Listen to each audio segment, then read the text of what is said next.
Chapter 11. Jung and the Rediscovery of the Soul.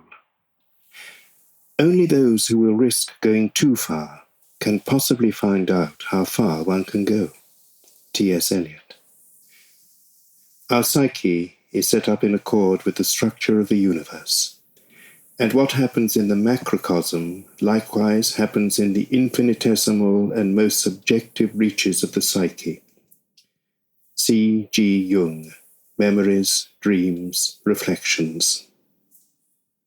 I have included a chapter on Jung in this book because in the last century he was the primary influence on the recovery of the feminine and the forgotten dimension of the soul. His influence has been far-reaching and profound, although many people may not be aware of how his discoveries have affected our culture. One of the great themes of ancient myth is the hero's journey into the underworld, his encounter there with a fearsome adversary, and his return to the world of everyday life, bringing with him a priceless treasure. With this treasure, he is able to regenerate his culture, heal the sick, free the people from the spell cast on them by demonic powers, and release the waters of life so that fertility is restored to the wasteland.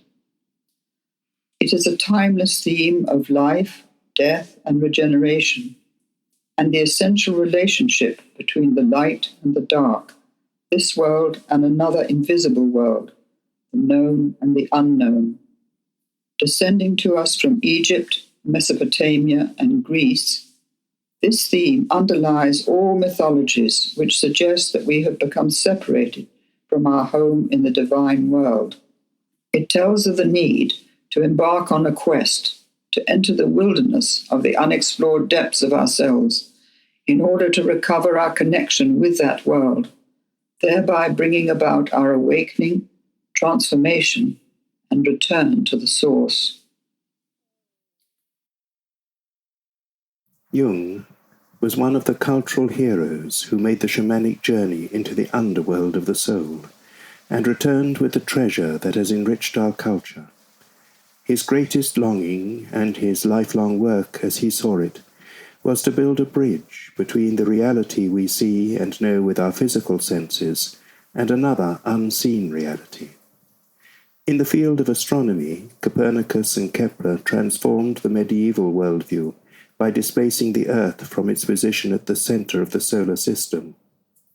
Jung did the same for the modern psyche, displacing the conscious mind or ego from its central position by introducing the concept of a deeper matrix of consciousness, to which the ego is related as a child to mother, and out of which, in evolutionary terms, it has emerged.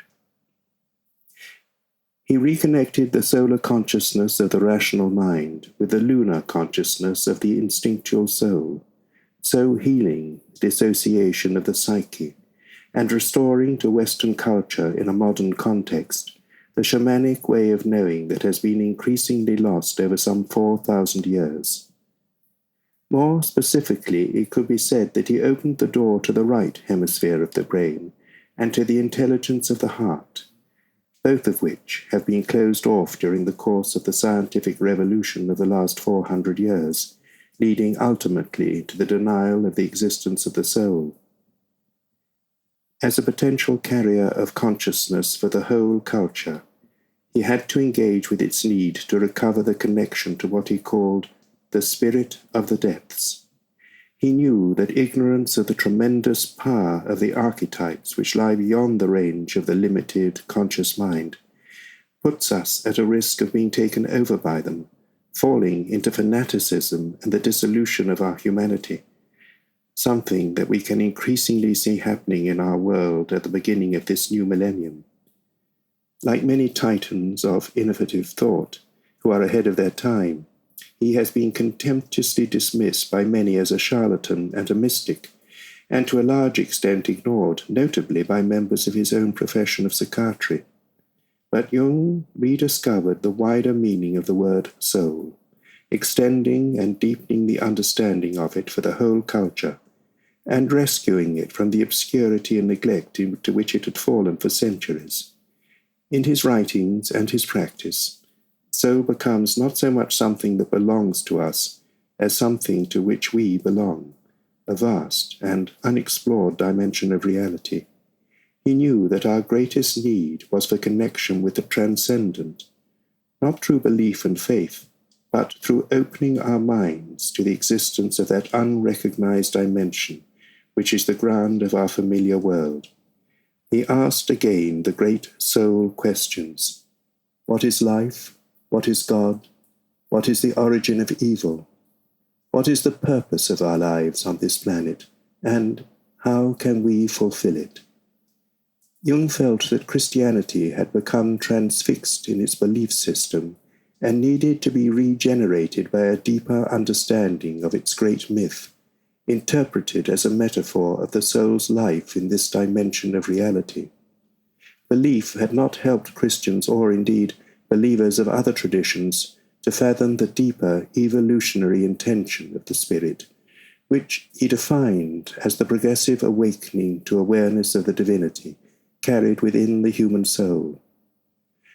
In a late interview with Sir Lawrence van der Post, he said, "My work has proved that the pattern of God exists in every man."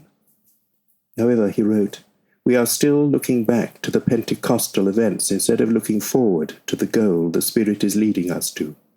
Therefore, mankind is wholly unprepared for the things to come. Man is compelled by divine forces to go forward to increasing consciousness and cognition, developing further and further away from his religious background, because he does not understand it anymore. His religious leaders and teachers are still hypnotized by the beginnings of the then new aeon of consciousness, instead of understanding them and their implications. What was once called the Holy Ghost is an impelling force creating wider consciousness and responsibility, and thus enriched cognition. The real history of the world seems to be the progressive incarnation of the deity." I believe that Jung can be placed among the great astronauts of the soul, who have opened our awareness to the existence of another dimension of reality, and given us a deeper insight into the unrealized potential of our nature.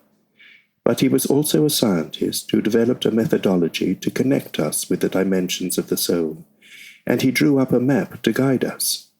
The terms introvert and extrovert were coined by him, as were the concepts of the anima and the animus, the contrasexual elements in men and women.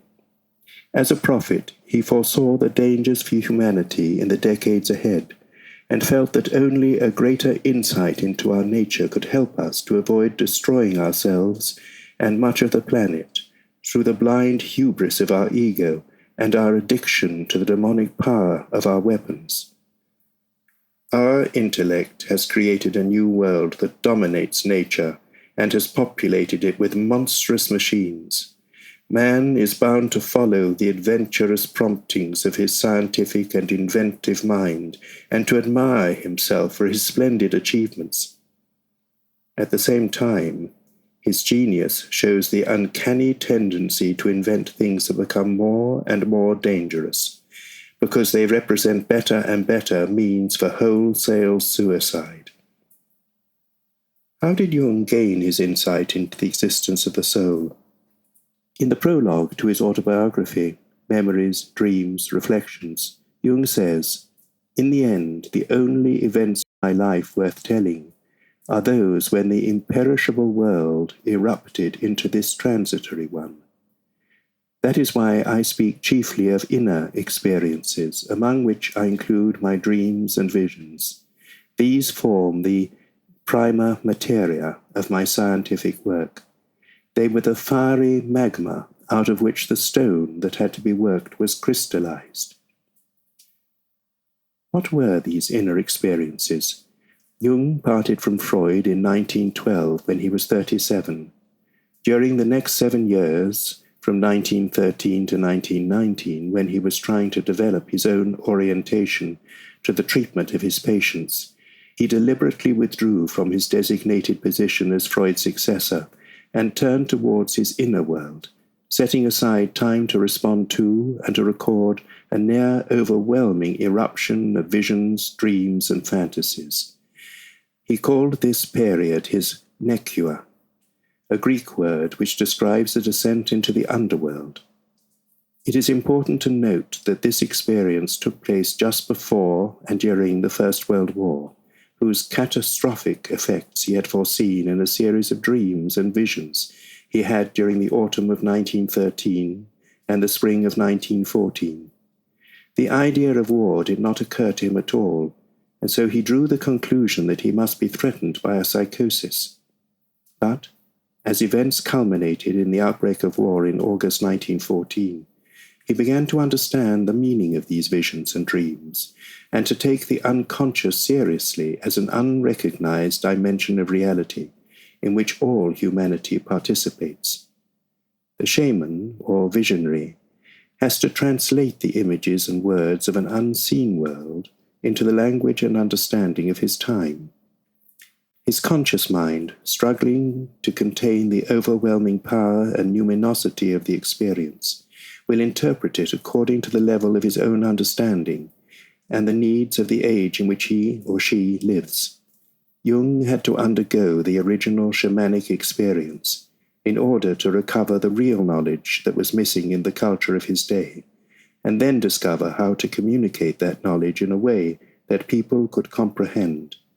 He took great care to try and understand every single image, every item of his psychic inventory, and then to classify them scientifically, as far as this was possible, and to embody his insights in his daily life, for he realized that this was an ethical obligation of the conscious mind towards the unconscious.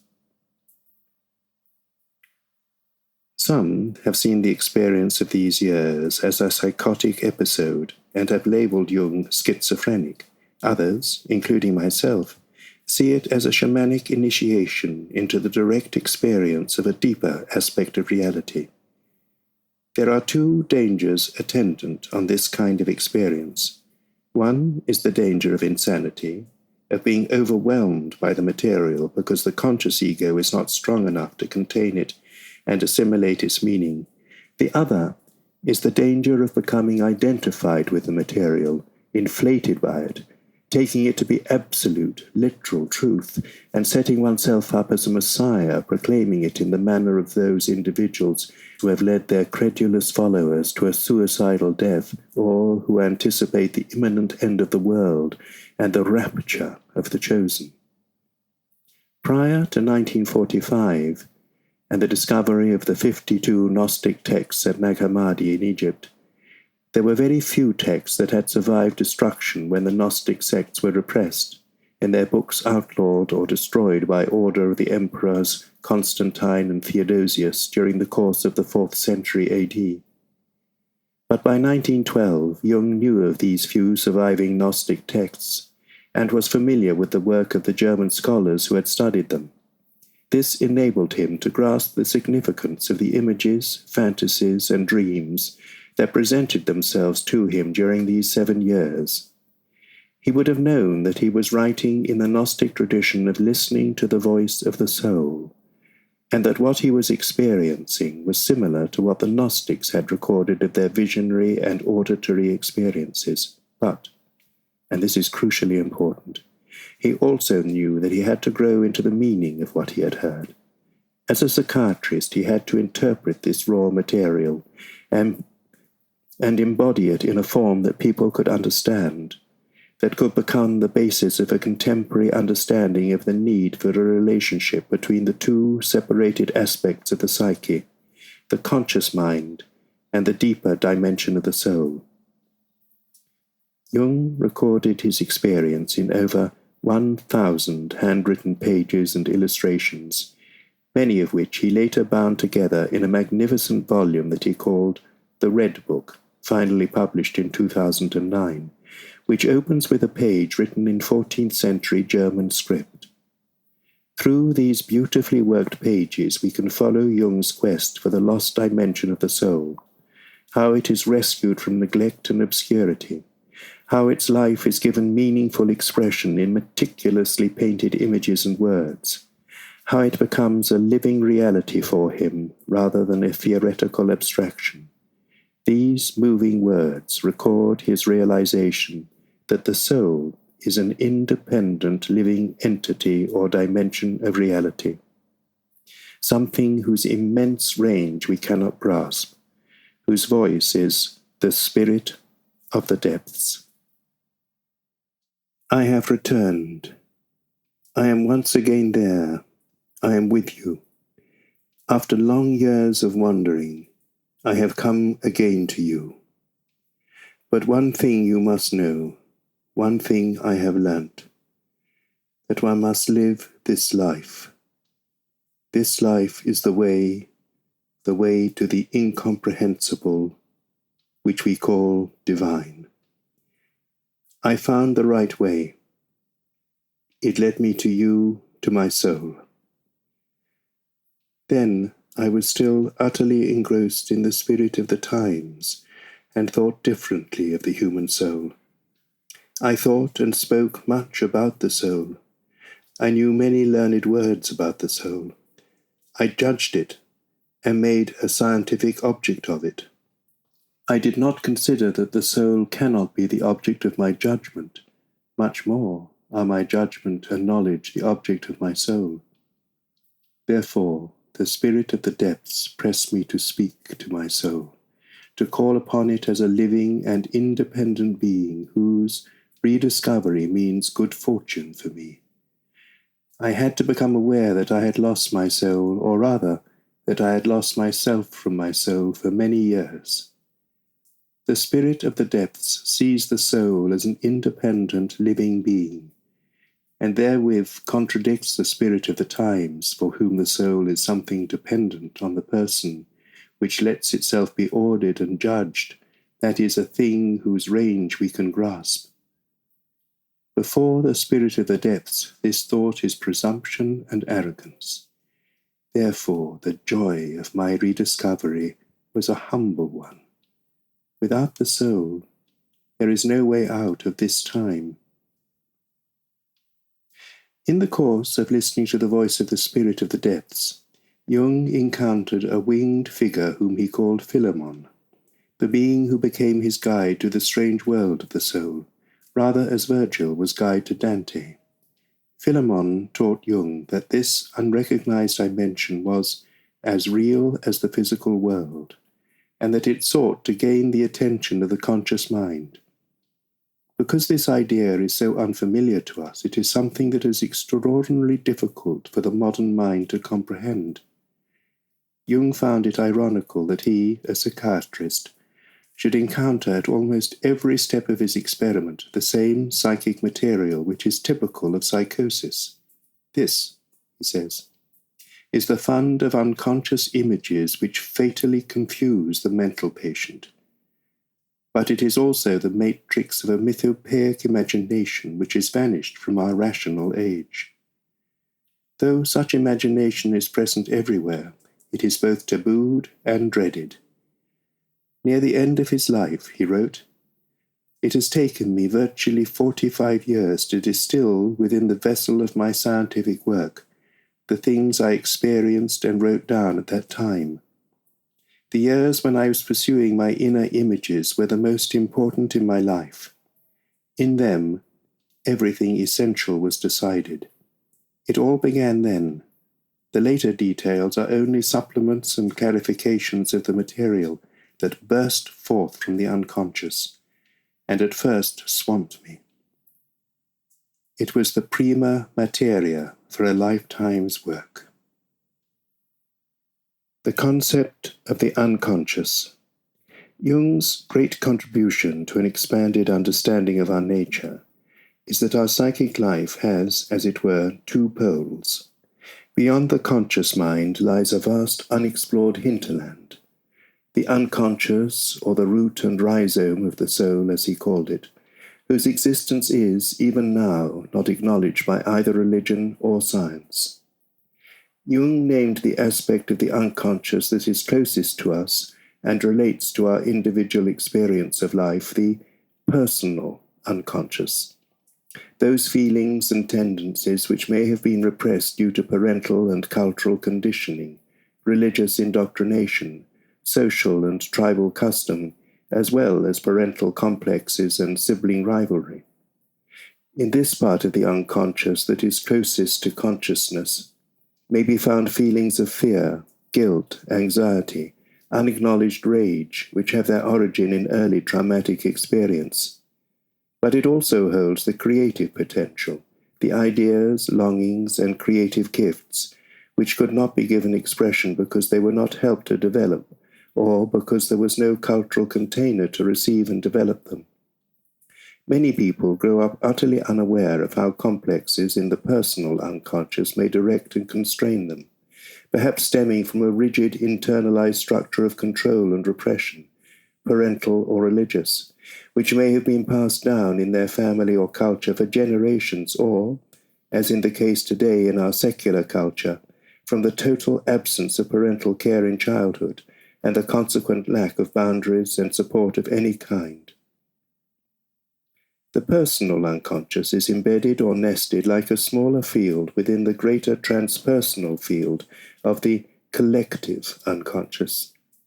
Consciousness rests like a lily pad on this great substratum of our psychic life, which has a collective, universal, and impersonal nature, which is identical in all individuals.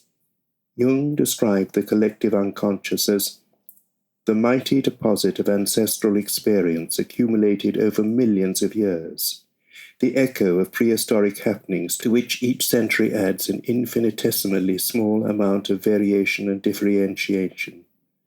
Because the collective unconscious is, in the last analysis, a deposit of world processes embedded in the structure of the brain and the sympathetic nervous system, it constitutes in its totality a sort of timeless and eternal world image, which counterbalances our conscious, momentary picture of the world. It means nothing less than another world, a mirror world, if you will. But unlike a mirror image, the unconscious image possesses an energy peculiar to itself, independent of consciousness. By virtue of this energy, it can produce powerful effects which do not appear on the surface, but influence us all the more powerfully from within. These influences remain invisible to anyone who fails to subject his momentary picture of the world to adequate criticism, and who therefore remains hidden from himself.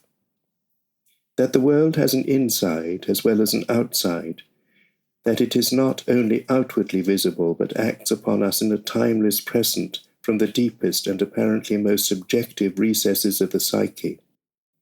This I hold to be an insight which, even though it be ancient wisdom, deserves to be evaluated as a new factor in building a Weltanschauung, or world view. Elsewhere, he called it the 2 million-old man or woman in whose house we live, but whose acquaintance we have not yet made. The collective unconscious is like a vast memory field, a kind of psychic DNA, which holds the experience of all that has transpired since the beginning of our evolution as a species on this planet. But more than this, it embraces the whole of what other species have experienced, the total species and planetary memory, and, above all, the basic instinctive patterns which give rise to physical forms, as well as to specific patterns of behavior common to all people on the planet. All of us are influenced by the largely unknown dynamics of this unacknowledged part of our total psyche, the basic archetypal patterns which, he said, are fixed and immutable as the flight patterns of birds or the migratory routes of animals. We bring these patterns with us when we are born, part of our personal psychic DNA. Because of this immemorial experience, the collective unconscious is, as he said, the source of all sorts of evils, and also the matrix of all divine experience, and, paradoxical as it may sound, it has brought forth and brings forth consciousness. One of the most important aspects of his work was his understanding of dreams, as a means of reconnecting the conscious ego with this deeper dimension of the unconscious. The dream, he wrote, is a little hidden door in the innermost and most secret recesses of the soul, opening into that cosmic night which was so long before there was any ego consciousness, and which will remain so, no matter how far our ego consciousness extends. All consciousness separates, but in dreams we put on the likeness of that more universal, truer, more eternal man dwelling in the darkness of primordial night. As his understanding of his own dreams deepened, Jung realized that the development of the ego and conscious mind was a staggering evolutionary achievement. A dream showed him the importance of consciousness per se. It was night in some unknown place, and I was making slow and painful headway against a mighty wind. Dense fog was flying along everywhere. I had my hands cupped around a tiny light which threatened to go out at any moment. Everything depended on my keeping this little light alive. This little light was my consciousness, the only light I have. My own understanding is the sole treasure I possess and the greatest. Though infinitely small and fragile in comparison with the powers of darkness, it is still a light, my only light. While travelling in Africa and gazing down over the immense plain spread out before him where herds of animals were grazing and moving as they had for countless thousands of years, Jung realized in a moment of sudden illumination that without the existence of human consciousness, all that he saw that had existed from time immemorial would have had no witness to its existence. Without our consciousness, there would have been no one to perceive the world, reflect upon it, and interact intelligently with it. Recognizing this and looking for a myth for our time, Jung found it in the fact that through the coming into being of consciousness, or the conscious self-reflective mind, man has become indispensable for the completion of creation, a second creator of the world, who alone has given to the world its objective existence, without which, unheard, unseen, silently eating, giving birth, dying, heads nodding through hundreds of millions of years, it would have gone on in the profoundest night of non-being, down to its unknown end. Human consciousness created objective existence and meaning, and man found his indispensable place in the great process of being. As far as we can discern, he observed, the sole purpose of human existence is to kindle a light in the darkness of mere being. It may even be assumed that just as the unconscious affects us, so the increase in our consciousness affects the unconscious. Our individual lives, apparently so unimportant, may, in ways that we do not yet understand, affect the life of the cosmos and the unfolding of its evolutionary intention on this planet. That is perhaps why he felt that the psyche is the greatest of all cosmic wonders, and the sine qua non of the world as an object. The loss of a living myth. But as described in Chapter 6, the emergence of the conscious ego tore us out of nature and a purely instinctive way of responding to life. Its coming into existence involved a great loss, the loss of the state of unconscious participation in the life around us, the loss of a different kind and quality of consciousness, and the instinctive sense of belonging to a greater whole. In his last book, Man and His Symbols, Jung summarized this loss, and it is worth quoting at length because it is so important. As scientific understanding has grown, so our world has become dehumanized. Man feels himself isolated in the cosmos because he is no longer involved in nature and has lost his emotional, unconscious identity with natural phenomena. Those have slowly lost their symbolic implications. No voices now speak to man from stones, plants, and animals, nor does he speak to them believing they can hear. His contact with nature has gone, and with it has gone the profound emotional energy that his symbolic connection supplied. This enormous loss is compensated for by the symbols of our dreams. They bring up our original nature, its instincts and peculiar thinking. Unfortunately, however, they express their contexts in the language of nature which is strange and incomprehensible to us. It therefore confronts us with the task of translating it into the rational worlds and concepts of modern speech, which has liberated itself from its mystical participation with the things it describes. In a passage Jung wrote in his commentary on the Chinese text, The Secret of the Golden Flower, he describes how, as consciousness gains more and more autonomy and independence from the deeper matrix of the instinct, the whole superstructure of consciousness becomes disengaged from the age-old instinctive base or ground out of which it has developed. Consciousness, thus torn from its roots, possesses a Promethean freedom, but it also partakes of the nature of a godless hubris. This unconscious split creates conflict between the two aspects of the psyche, which finds its way into the many conflicts that are acted out in our relationships, as well as in the wider arena of the world. Yet, what confronts us as an implacable enemy may be a convoluted expression of the disassociated instinct that we, in our conviction that the rational mind should be our sole guide and the ruler of our actions, have ignored. Jung realized that the problems of our time are rooted not only in the grip that the mechanistic philosophy of scientific materialism has on our culture, but above all in the loss of a living myth, which would give meaning to our lives. He saw that the dissociation of the conscious ego from what he called the primordial or instinctual soul presented a growing and unperceived danger to humanity.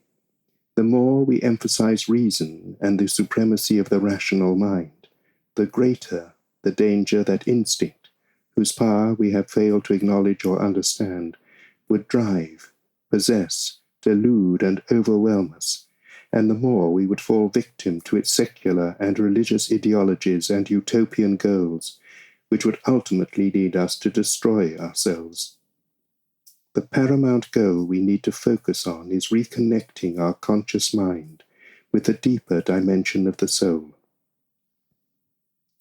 In relation to what is still the potential within us to be developed, the conscious mind is in what could be called a pre-conscious state, characterized by unconscious identification and projections of every kind that derive from various personal complexes and long-established collective beliefs.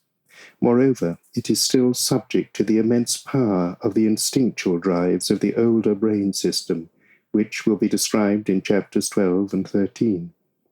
This unconsciousness is reflected in the difficulties and conflicts in our relationships with each other, whether within a nation or as nation-states, and in the fact that we repeat the same patterns of behavior without any apparent ability to prevent ourselves doing so, or even any awareness of what we are doing.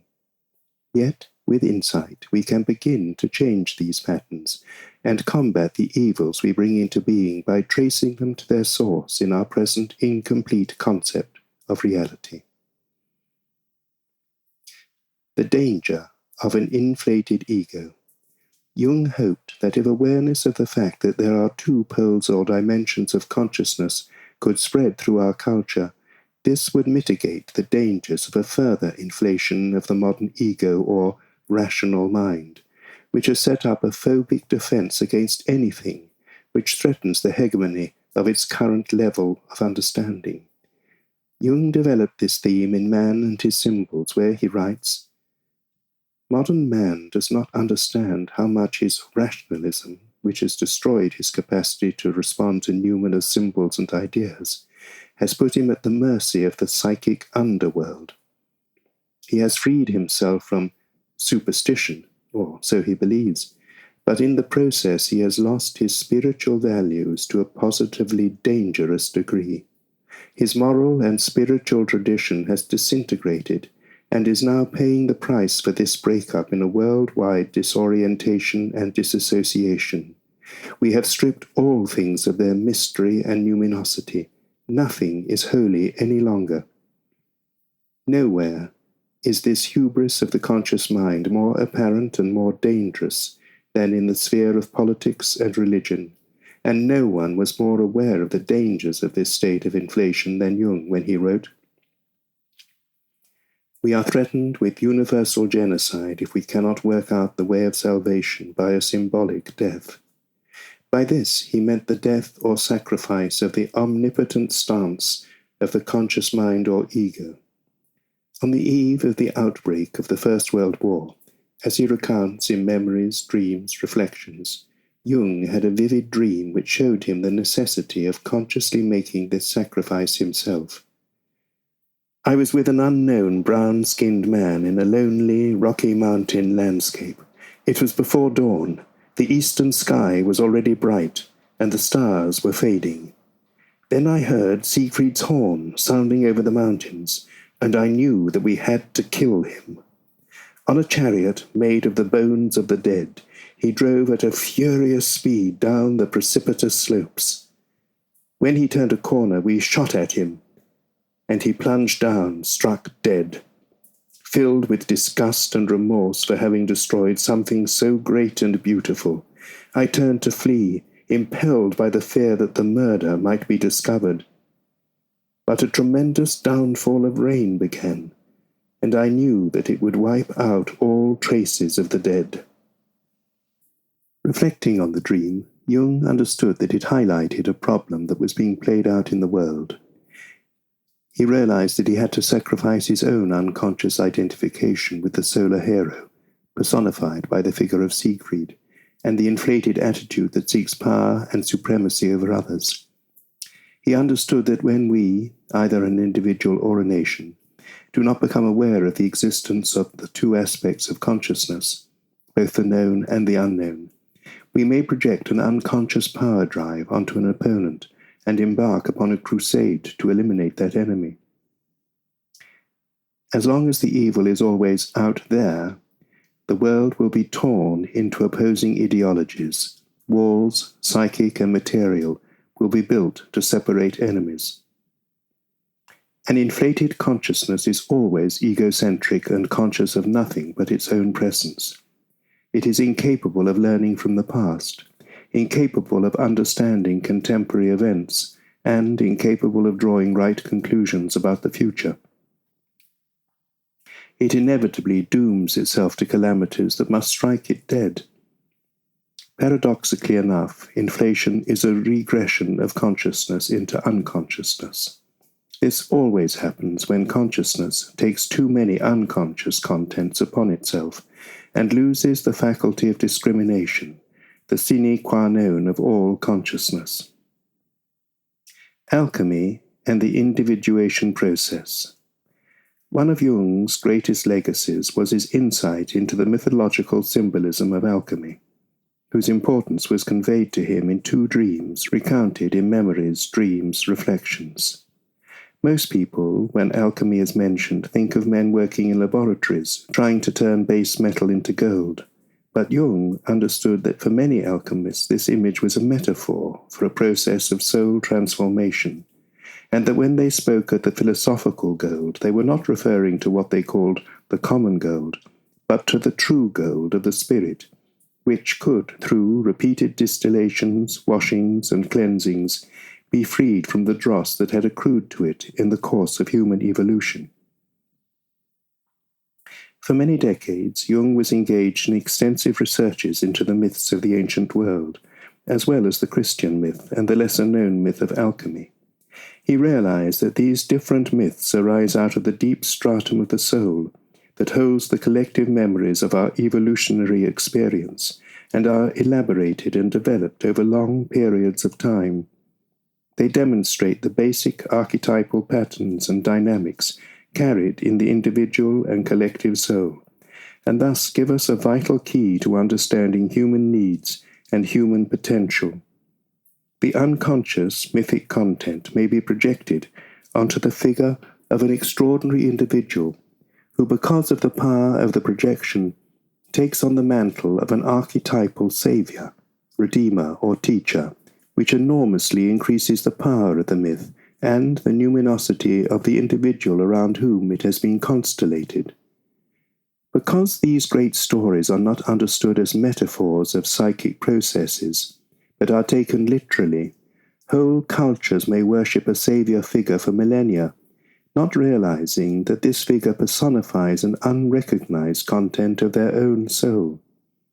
Because they fail to connect their myth with that inner, unknown content, they may fall into literalism, defending their revelation against those of others, or they may splinter into many sects which are antagonistic to each other. This applies as much to Jungians as to any other group. Jung thought that the interpretation of mythic imagery as a metaphor of the soul's life could help to awaken the modern mind to awareness of its deeper archetypal ground. He felt that the imagery of certain myths, including the Christian one, portrays both the inner landscape and the spiritual task of the soul, and describes the archetypal powers which can lead, enlighten, regenerate, and guide. Modern consciousness was, he felt, cut off from its roots, impoverished because of its ignorance of the undiscovered treasure house of the soul. At the end of one of his earlier books, Modern Man in Search of a Soul, he wrote, "The living spirit grows and even outgrows its earlier form of expression. It freely chooses the men and women in whom it lives and who proclaim it. This living spirit is eternally renewed, and pursues its goal in manifest and inconceivable ways throughout the history of mankind. Measured against it, the names and forms which men have given it mean little enough. They are only the changing leaves and blossoms on the stem of the eternal tree." Like the great teachers of Kabbalah, with whose tradition he was familiar, and certain of the alchemists, Jung knew that the evolution of life on this planet follows a very slow gradient of emergence from the organic life of nature. The whole of humanity suffers because the increase of consciousness is so slow and arduous. He realized that the alchemical images he found in the texts he studied were similar to those in the dreams of his patients, and that they referred to a process of transformation taking place within the collective soul of humanity, as well as in the soul of the individual. His task, as he saw it, was to help people participate consciously in this evolutionary process, to set their search for meaning, their suffering, and the unfolding of their lives and relationships in this wider context. Only after I had familiarized myself with alchemy did I realize that the unconscious is a process, and that the psyche is transformed or developed by the relationship of the ego to the contents of the unconscious. In individual cases, that transformation can be read from dreams and fantasies. In collective life, it has left its deposit principally in the various religious systems and their changing symbols. Through the study of these collective transformation processes, and through understanding of alchemical symbolism, I arrived at the central concept of my psychology, the process of individuation.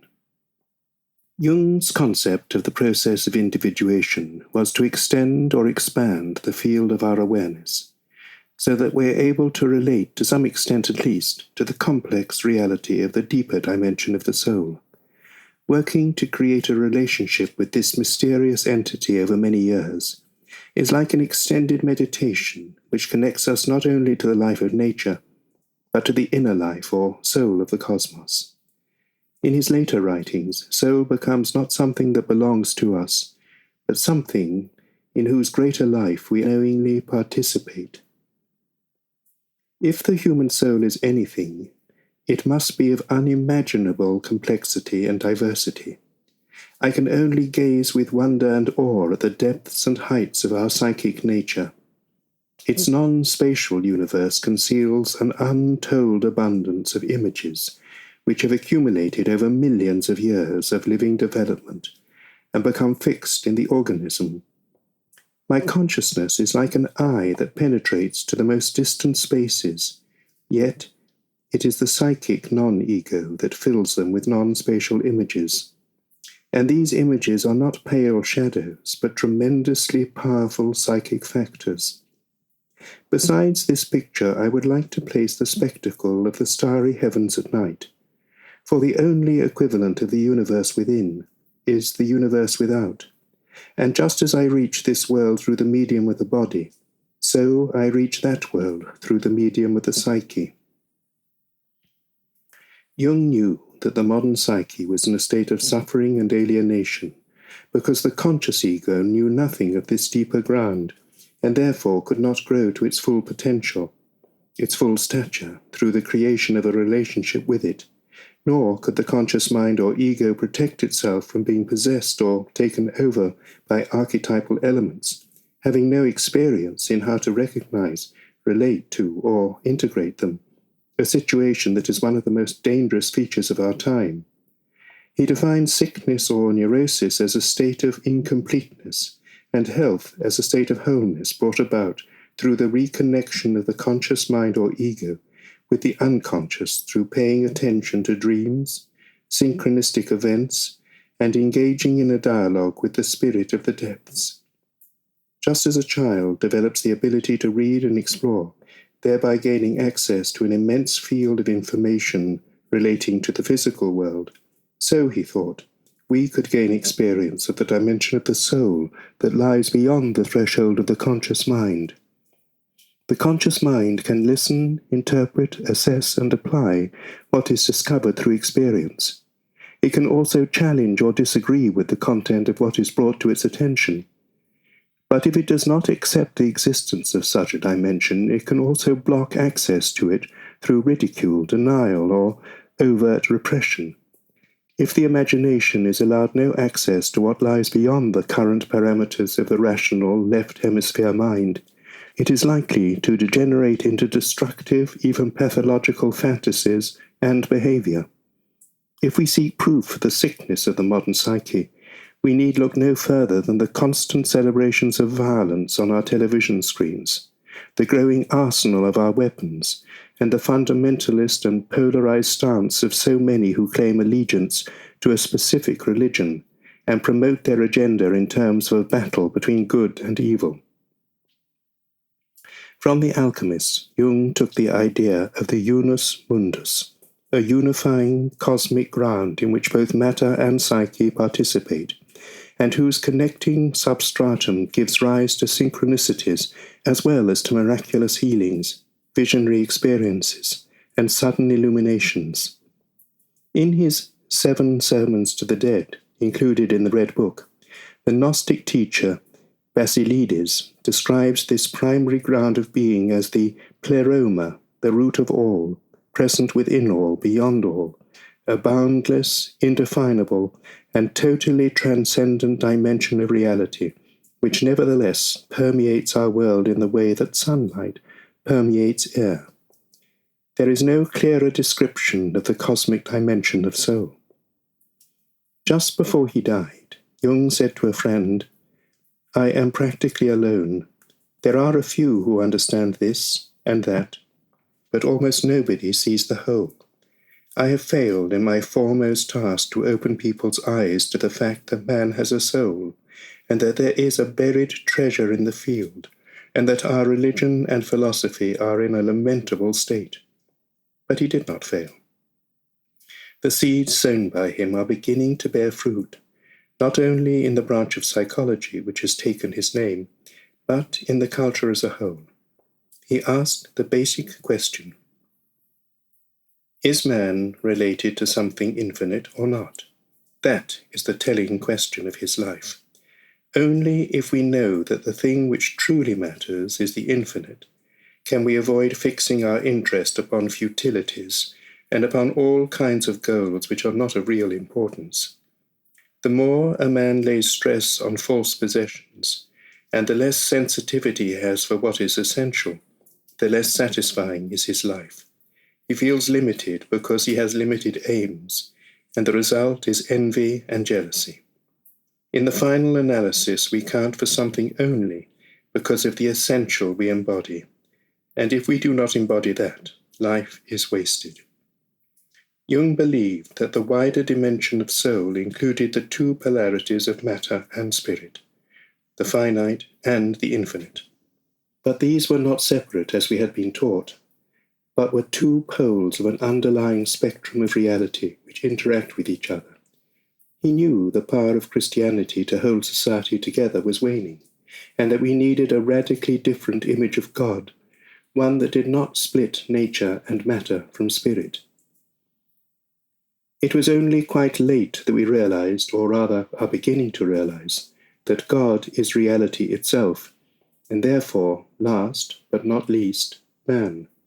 This realization is a millennial process. With these two sentences, he offers us a different image of God and a radically different image of ourselves, neither of which have yet been considered by our culture. Through the discoveries he made and his application of them in his practice and in his books, he was able to say near the end of his life in the famous BBC interview with John Freeman in 1959, "I don't need to believe. I know. I know." He also warned, "The only real danger that exists is man himself, and man cannot stand a meaningless life." He begged us to become more aware of the psyche, so that we could understand the events of our time more intelligently, because, as he realized, it is becoming ever more obvious that it is not famine, nor earthquakes, not microbes, not cancer, but man himself who is man's greatest danger to man, for the simple reason that there is no adequate protection against psychic epidemics, which are infinitely more devastating than the worst of natural catastrophes. The supreme danger which threatens individuals as well as whole nations is a psychic danger. Reason has proved itself completely powerless, precisely because its arguments have an effect only on the conscious mind, and not on the unconscious. The greatest danger of all comes from the masses, in whom the effects of the unconscious pile up cumulatively, and the reasonableness of the conscious mind is stifled. It is therefore in the highest degree desirable that a knowledge of psychology should spread, so that men can understand the source of the supreme dangers that threaten them. Not by arming to the teeth, each for itself, can the nations defend themselves in the long run from the frightful catastrophes of modern war. The heaping up of arms is itself a call to war. Rather, they must recognize those psychic conditions under which the unconscious bursts the dikes of consciousness and overwhelms it. The emphasis on the feminine. In the last chapter, I suggested that the word feminine stands for a totally different perspective on reality, and for the feeling values which reflect, support, and confirm that different perspective. The constellation or activation of the feminine archetype in our very masculine culture was, to a great extent, due to Jung, who saw the urgent need to bring balance to the psyche and the culture. His emphasis on the feminine concept of soul as opposed to spirit was the most important aspect of this need for balance. His emphasis on the deep unconscious as the feminine matrix which gives birth to the conscious ego as its son was another important aspect of this emphasis on the feminine. But he extended this emphasis to include woman's important role in the rebalancing of the culture when he said, "The woman of today is faced with a tremendous cultural task. Perhaps it will be the dawn of a new era." Jung foresaw that as woman had access to education, financial independence, and a wider role in society, developing and giving expression to the masculine qualities of her soul, she would find the words and the channel of expression to articulate what is of supreme importance to her, and the strength to insist that her voice is heard. Equally, he foresaw that as man, who is more focused on logic alone and deeply suspicious of anything psychic and unconscious, becomes aware of his anima, represented in his dreams by a feminine figure, and the feeling values carried in his soul, he would play a more conscious, balanced, and enlightened role in the world. Unlike objective discussion and the verification of facts, a human relationship leads into the world of the psyche, into that intermediate realm between sense and spirit, which contains something of both, yet forfeits nothing of its own unique character. Into this territory a man must venture if he wishes to meet woman halfway. Circumstances have forced her to acquire a number of masculine traits, so that she shall not remain caught in an antiquated, purely instinctual femininity, lost and alone in the world of men. So, too, man will be forced to develop his feminine side, to open his eyes to the psyche and to eros. It is a task he cannot avoid. The self. The word unconscious might suggest that it is something inferior to consciousness, whereas the true situation is the reverse. The conscious mind is unconscious of something that is infinitely greater than itself, the invisible psychic aspect of the cosmic and planetary matrix out of which it has evolved. This redefinition aligns Jung's discoveries with the far older tradition of the cosmic dimension of the soul that developed from Egyptian, Platonic, Gnostic, and Kabbalistic roots, and is concealed within the medieval idea of the Holy Grail. In India, Vedic teaching describes 7 realms or planes of reality, which can become accessible to human consciousness as our insight deepens. Kabbalah offers a similar multidimensional view of interconnected planes, fields or levels of reality. Jung was familiar with both of these traditions. The greater consciousness or greater dimension of the soul has a focus or center of consciousness within it, functioning there as an autonomous intelligence, a dynamic, structuring, ordering, and integrating principle that Jung called the self. In his view, this deeper intelligence, even when unrecognized, initiates and oversees the alchemy of the transformation of consciousness, whether in the individual or in our species as a whole, whereby the center of gravity gradually shifts from the personal to the transpersonal, or, to put it another way, where the conscious personality or ego grows and expands through aligning itself with the unseen ground of life. The creation of this relationship over the span of a life is the quintessence of the process of individuation. In the Abrahamic religions, the image of the self has been carried by the image of God, and in Christianity by the part divine, part human figure of Christ. Images defined as being outside or beyond ourselves. The mystics bear witness to the fact that there can be a direct experience of the numinous ground of reality. Today, in a secular culture such as our own, the conscious ego has long ago banished visionary experience and any dimension of reality other than this physical world. There is, therefore, no possibility of dialogue and relationship with an interior presence. Dreams, messages, warnings, and synchronistic events go unnoticed or ignored. My own visionary dream of the figure of a woman reaching from earth to heaven can be understood as an image of the self. Her message to me was to develop and extend my consciousness, to center the wheel in my abdomen as hers was centered. Had I not been an analysis at the time, I would not have known how to relate to that experience, and might have either ignored it, thought I was mad, or developed an inflated view of my own importance, rather than seeking to integrate its message over many years. Nor would I have understood that my vision personified the macrocosm, the vast hidden matrix of the soul of the cosmos in which, as microcosm, my own life was embedded, and which it was called upon to serve.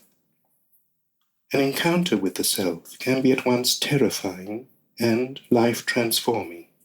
One cannot communicate the experience to someone who has never had such an experience, any more than one can communicate the feeling of being in love or the near-death experience to someone who has not had that experience. One may describe it, but it is impossible to convey its numinosity.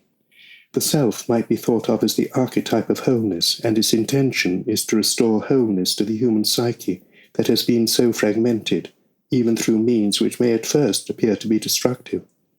The process of individuation is an enormous cultural task, made more difficult in a culture that shows no inclination to acknowledge the need for it.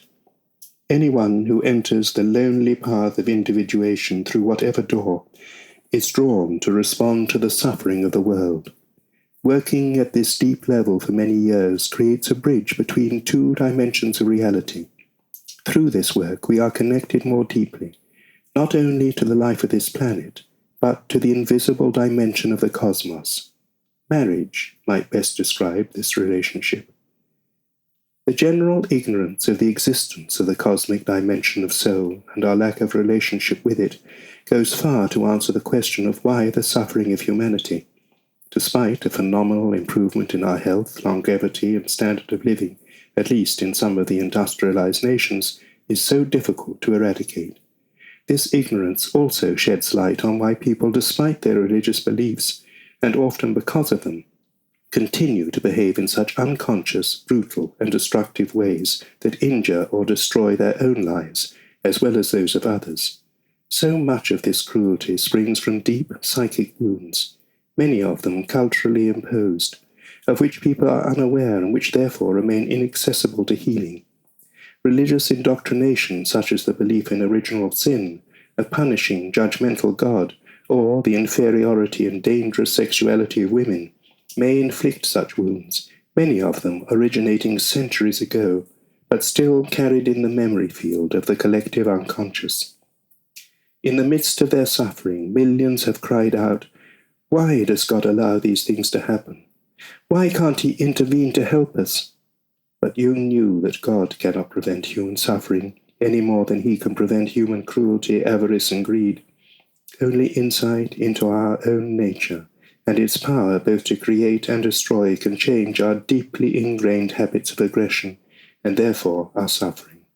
As he comments, individuation does not only mean that man has become truly human, as distinct from animal, but that he is to become partially divine as well.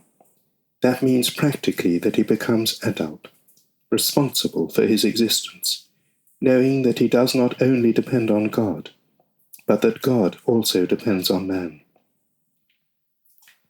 Jung's recognition of our huge potential both for good and for evil opened for us a new avenue for self-transformation, no longer through belief, but through insight into our own nature.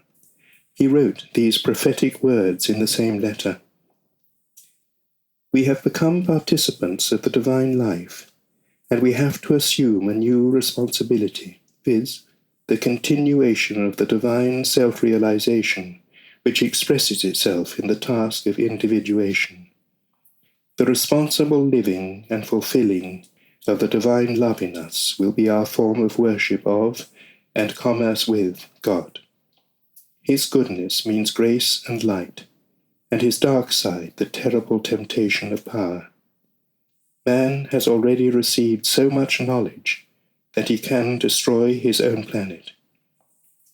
Let us hope that God's good spirit will guide him in his decisions, because it will depend on man's decision whether God's creation will continue."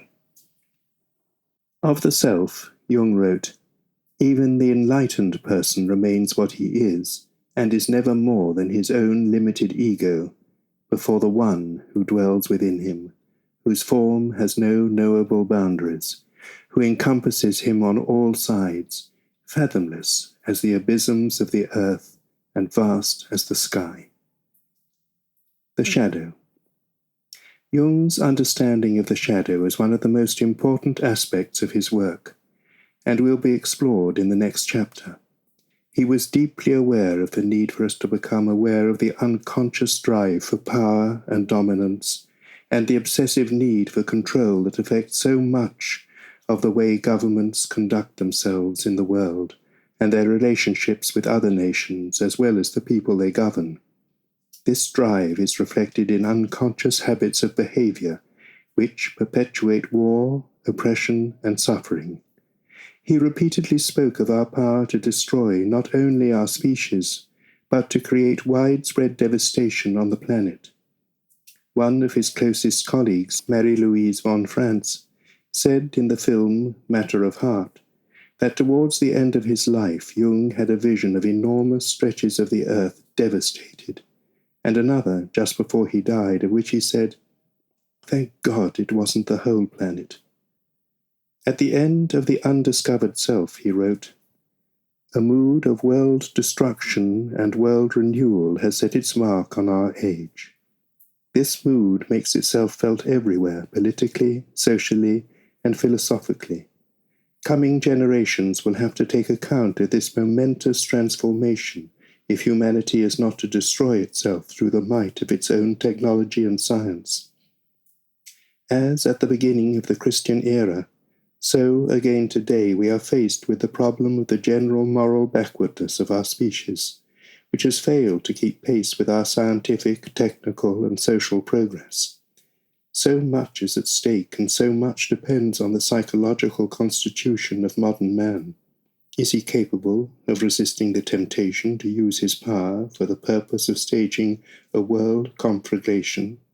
Is he conscious of the path he is treading, and what the conclusions are that must be drawn from the present world situation and his own psychic situation? Does he know that he is on the point of losing the life-preserving myth of the inner man, which Christianity has treasured up for him? Does he realize what lies in store should this catastrophe ever befall him? Is he even capable of realizing that this would, in fact, be a catastrophe? And finally, does the individual know that he or she is the make-weight that tips the scales, that infinitesimal unit on whom a world depends, and in whom, if we read the meaning of the Christian message aright, even God seeks his goal? In one of his last books, Answer to Job, he wrote, "Everything now depends on man. Immense power of destruction is given into his hand, and the question is whether he can resist the will to use it, and can temper his will with the spirit of love and wisdom." What Jung offered was not a new belief system, but a spirituality grounded in self-knowledge, particularly awareness of the shadow, so freeing ourselves from possession by it. This, he felt, could lead to a greater sense of ethical responsibility towards life in all its aspects, seen and unseen. He knew that we did not have much time in which to accomplish this momentous task, because he saw the dangers of the godlike power that had been put into our hands through the development of our weapons, our unprecedented scientific and technological discoveries, and our ignorance of how the conscious mind can be possessed by the power drive of the unconscious shadow. Jung repeatedly drew attention to the fact that the fate of the earth depends on the individual, on our capacity to create a relationship with our soul, to become aware of and to value that part of ourselves we know least, our deepest feelings and instincts, which are the root of our creative imagination.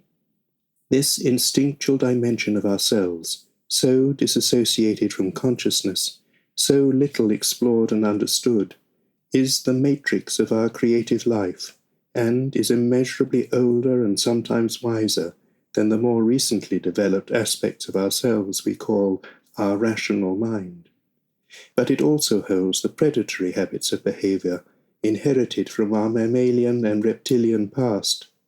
Becoming aware of this dimension and the immense range of relationships and experience it embraces constitutes an evolutionary advance. For, until we learn how to relate to it, how to integrate it with our more familiar, focused ability to think, we remain immature, living on the surface of life, falling prey to events which we bring into being because we are unaware of the habits that compel us to repeat the mistakes of the past. We are then easily manipulated by political and religious leaders who think in terms of accruing power to their own particular group or ideology, rather than in terms of what truly benefits the people they are meant to serve and the wider needs of the planet itself. Jung revived and recovered the lost dimension of the soul for our culture. He knew from his own shamanic encounter with this dimension that the conventional view of a personal soul was too limited to be able to hold his experience. From his first moving description of his encounter with this deeper dimension of reality, as recorded in the Red Book, until his realization, after years of observation, that there must be what he called a psychoid dimension of reality which underlay both psyche and matter, by which both are permeated, and in which both participate, so giving rise to his concept of synchronicity, the whole focus of his work, from 1913 until his death in 1960, was on the recovery of the soul. In a letter to Miguel Serrano, written shortly before he died, Jung gave us hope for the future, reminding us that what seems of supreme importance to one's own life path may ultimately have value for the world as well. In each aeon, there are at least a few individuals who understand what man's real task consists of, and keep its tradition for future generations, and a time when insight has reached a deeper and more general level. First, the way of a few will be changed, and in a few generations there will be more. Whoever is capable of such insight, no matter how isolated he is, should be aware of the law of synchronicity. As the old Chinese saying goes, the right man sitting in his house and thinking the right thought will be heard 100 miles away. Thus an old alchemist gave the following consolation to one of his disciples. No matter how isolated you are and how lonely you feel, if you do your work truly and conscientiously, unknown friends will come and seek you. In answer to the question, "What can I do?" Jung said, "Become what you have always been, namely, the wholeness we have lost in the midst of our civilized conscious existence, a wholeness which we always were without knowing it." Chapter 12. The Shadow, the Dragon, and the Primordial Soul.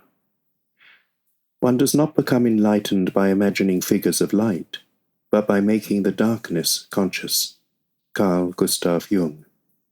This chapter and the next are devoted to exploring our propensity for violence and cruelty. They are difficult chapters to write because it is far easier to detect these patterns in other people than to recognize them in our own behavior towards our partners, children, or colleagues, or to see how, as nations, we justify actions and policies which add to the sum of human suffering, rather than diminishing it.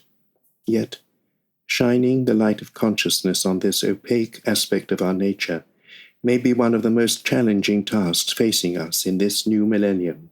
It is beginning to dawn on us, at this perilous moment, that moving to a new level of consciousness is not an optional extra, but an imperative if we are to survive as a species and safeguard the life of the planet. Jung used the word shadow in two senses, in a general sense to describe the unrecognized dimension of the soul, secondly, in a personal sense to describe certain unconscious patterns of behavior which may affect us and others in negative ways, as well as personal complexes, experiences, and unlived or diminished potential which exists below the threshold of our conscious awareness, and which may, with insight and recall, become accessible. Over the course of our lifetime, we learn to identify ourselves with our conscious mind and with a specific image we hold of ourselves. We are not taught to be aware of the shadow aspect of our psyche, nor how to relate to it. We are not told that consciousness has emerged over many millennia from the matrix of nature, and that we are still bound to the latter by certain primordial habits. Through the unconscious shadow, we are connected to deeper levels of the collective unconscious, where behavior patterns of our species are stored in a kind of memory database, ready to be activated when they are called forth by events. Many elements go to make up the personal shadow aspect of ourselves: parental and educational influences, religious beliefs, tribal loyalties, long-forgotten traumas experienced in our childhood, or the past of our national or ethnic group, various complexes of which we are not aware. But deeper than all of these are the largely unconscious instincts which derive from earlier phases of our evolution.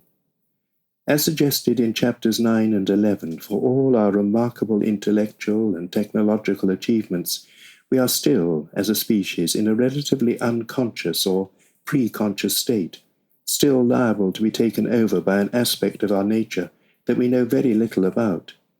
It may be difficult to grasp the fact that when survival and territorial instincts are aroused, they can make us behave in ways that contradict the civilized image we hold of ourselves.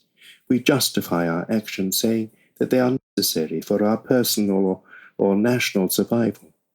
Yet we do not see how they may, in the long term, militate against our best interests, engender evil, and bring horrendous suffering into being.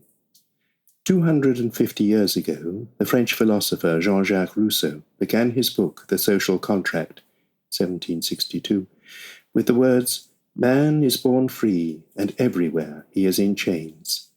Today, as we witness the shocking violence in many parts of the world, the stockpiling of weapons and the arms sales that can wreak atrocious suffering on civilians, the oppressive regimes controlled by authoritarian despots who torture and murder thousands and keep millions in subjection, and our blind rapacity in relation to the earth's resources, it is obvious that we are still in bondage to certain deeply ingrained beliefs and habits that drive our political, economic, and religious agendas. So many of our grandiose plans for a better future rest on the unstable foundation of the separate self and its alienation from the ground of the soul, a separation which ensures that we unwittingly repeat the patterns of the past.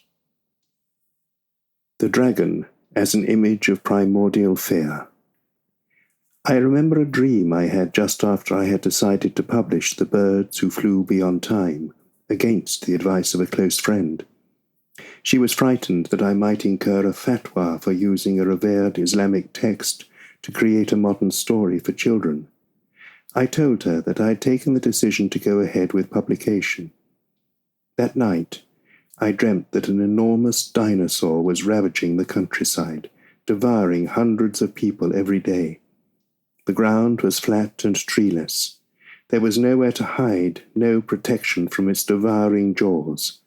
The terror I experienced in the dream was greater than that engendered by any event in my life.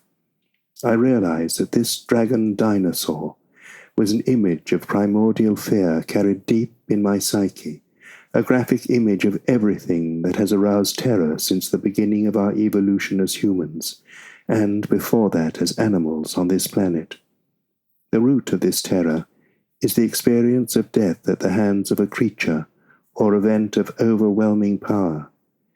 Since this is something we as a species have experienced, both in relation to animal and human predators as well as natural disasters like earthquakes, volcanic eruptions, and tsunamis, it is hardly surprising that fear and the instinctive response to it are deeply imprinted on our cellular memory and so difficult to resist. No wonder so many myths celebrate the hero who has the courage to face and overcome the dragon of fear. The dragon personifies the immense power of instinct. Instinct can never be conquered and subdued because it is the creative power of life itself, but certain aspects of it can be transformed as we become more conscious of their power over us. The more the fragile, conscious ego lost the original sense of participation in a sacred earth and a sacred cosmos, the more we became disconnected from our own deepest instincts. As this process developed, and as the human population increased and created ever larger settlements, cities, and tribal groups, the danger of our being possessed and driven by the will to power of the instinct was augmented as we began to see other people, other groups, other religions as enemies whom we had to conquer and subjugate, or as an evil we had to eradicate. Whole cultures fell under the spell of this pathology. Christianity and Islam adopted the ethos of conquest for the greater glory of God, with terrible sacrifice of human life. The increasing disassociation between the conscious mind and the realm of what Jung called our primordial soul gave rise to the multiple fragmentations, fears, and projections that are at the root of many of the problems that we face today. The dragon of myth and fairy tale is an eloquent image, not only of fear, but of some of our oldest instincts which respond to fear, and which can arouse fear in others.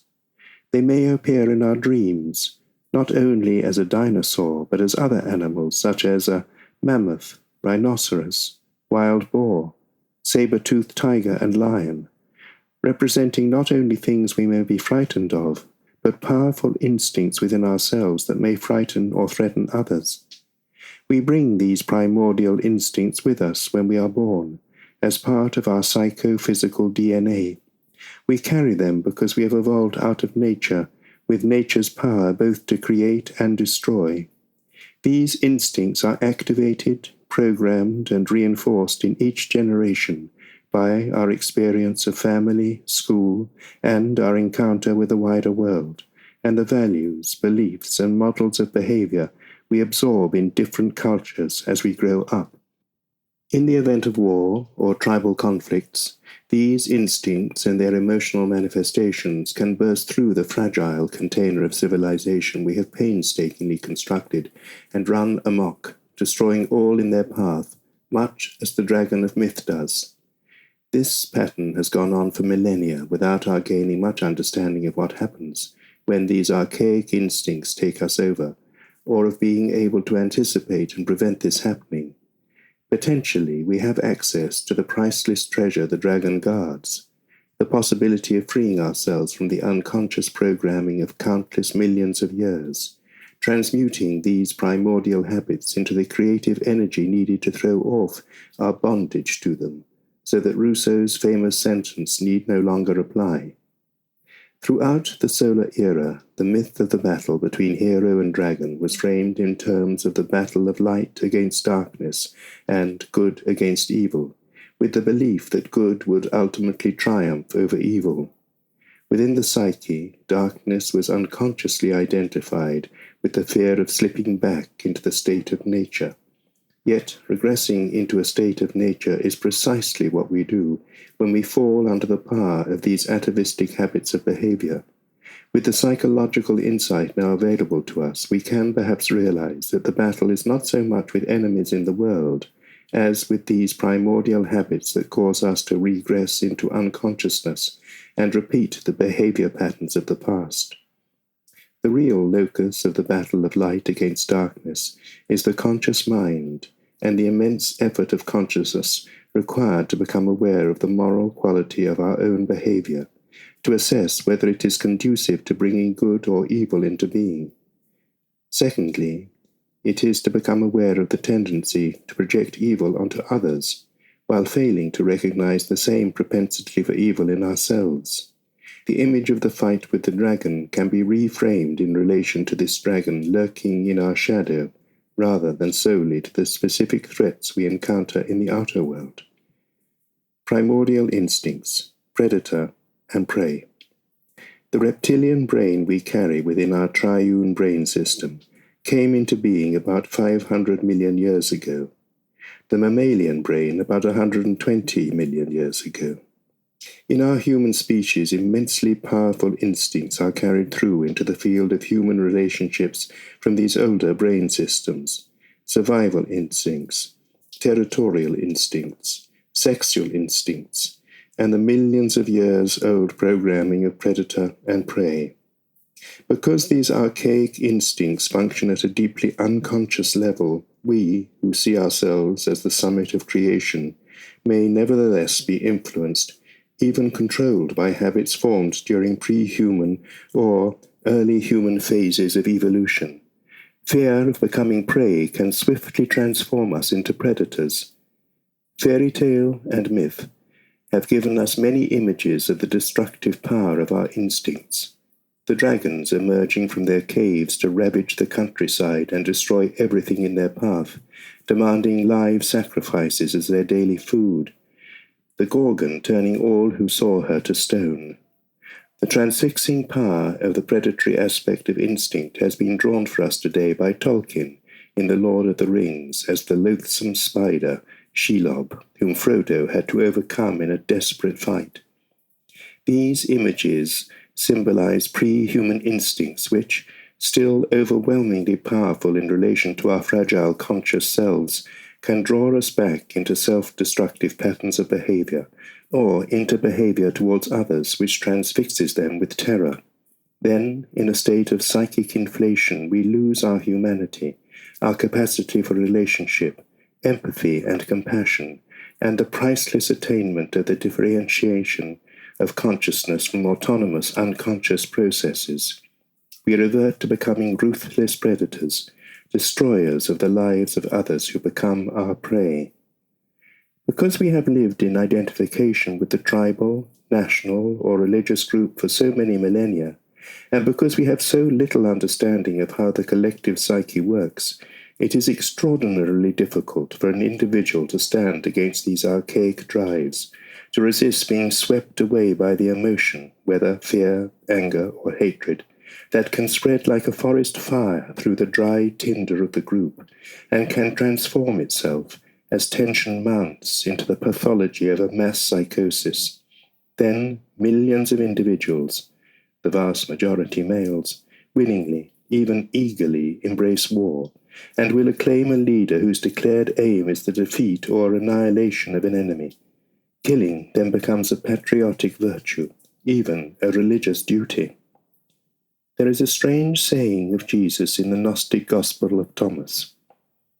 Blessed is the lion which the man eats, and the lion may become a man, and cursed is the man whom the lion eats, and the lion will become man. Logion 8. His words point on the one hand to the danger of the unconscious instinct of the predator taking over or possessing the conscious mind, and on the other to the benefit that accrues to the man who is able to integrate the strength and fearlessness of the lion without succumbing to its power to kill. Observations about the biological relationship between human beings and animals are unpopular because they conflict with the idea of free will and self-determination. There has been even more resistance to accepting the idea that we may still be controlled by instincts that belong to our primate ancestors and even to the dinosaurs. However, it seems obvious that the predator-prey pattern is a genetic behavioral habit laid down in many species over hundreds of millions of years. We carry this habit in our own biological inheritance and are conditioned to act and react as predator, attacker, and to take avoiding action lest we become the prey, victim of someone else. In our species memory are imprinted the behavior patterns of all creatures who were predators and all creatures who were prey or food for them. Our own species has been prey to certain animals and predator to many others, and it is the imprint of our species memory with this age-old experience that is our greatest problem. If we can become aware of how this pattern of behavior can take us over when we feel threatened, or when ethical and moral values that could set parameters for our behavior are insufficiently developed or have collapsed, we may be able to resist succumbing to its power. One of the most perplexing aspects of our unconsciousness is the fact that religious leaders have frequently betrayed them, even to the present time, by succumbing to the predator-prey pattern of behavior themselves. With the development of the neocortex and the frontal lobes of the brain, the evolutionary development of our ability to reflect on our actions separated us from nature, as well as from our primordial instincts, putting a space, so to speak, between the immediate response to an instinctive need for food or to ward off a perceived threat, and the action that, in animal species, follows on from it. The sparrowhawk does not pause to reflect before it falls on the blackbird, nor does the lion hesitate to attack another lion that is invading its territory. We, however, have developed the ability to reflect when we are confronted with a threat, to allow ourselves time to decide how to respond. Consciousness gives us the power to discriminate between two courses of action. When chased by a bull, we don't stop to reflect. When faced with an enemy or threatening situation, we may have a measure of choice about how to respond. As described in Chapter 6, the Solar Era, being powerful in relation to others, killing others and seizing their territory or their possessions, became a way not only of increasing one's power, but of eliminating the anxiety arising from a fear of future threats, and even, ultimately, from the threat of death itself. The desire for omnipotent power became a habit, something to be achieved through conquest, territorial expansion, and extending control over resources such as gold, oil, and minerals, as well as accumulating arms to anticipate future threats. This habit controls our political relationships today. We see the most powerful nations competing with each other for control of resources to acquire the most lethal weapons. It is this archaic habit incorporated into long-established government policy that is one of our greatest problems. The drive to conquer, to embark on preemptive wars, to develop and stockpile weapons, to extend the range of control over others, is embedded in instinctive patterns of response to any threat, real or anticipated, to personal or group survival. The male, being physically stronger and programmed to focus on the hunt, has, for millennia, acted as protector of the tribal group and the territory marked out as belonging to the group. But at the same time, he has been programmed to act as a predator towards any group or individual perceived as a threat. These become, perforce, his legitimate prey. In a situation of danger, the instinctive impulse of the male is to protect the tribal group to which he belongs by attacking the threat, whatever it may be, by defensive or offensive means, even to the extent of anticipating a danger that might happen in the future. This behavioral pattern has been carried through to our times in the Bush Doctrine, which states that, in the interests of self-protection, America has the right to launch a preemptive military strike on Iran, for example, and the ongoing right to use colossal sums gathered from the tax revenues of its citizens on preparing for war. 1/3 of the world's resources today are spent on the development and stockpiling of weapons. The origin of evil. Evil has its origin in this deeply unconscious predator-prey pattern of behavior. I think that in relation to the harm we are capable of inflicting on other human beings, evil may be defined as the act of inflicting terror, suffering, humiliation, torture, or death on an individual or group of individuals, ranging in kind from the murder of a child to the atrocities currently taking place in Syria, to the viciously cruel attacks on others on Facebook and Twitter.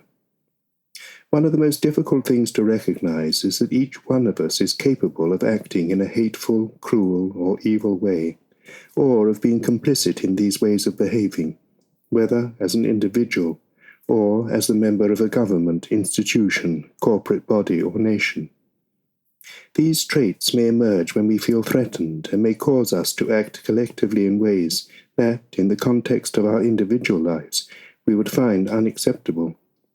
We may remember the massacre of 8,000 Muslim men and boys at Srebrenica, ordered by the Serb commander Ratko Mladic, the worst atrocity to take place on European soil since the Second World War.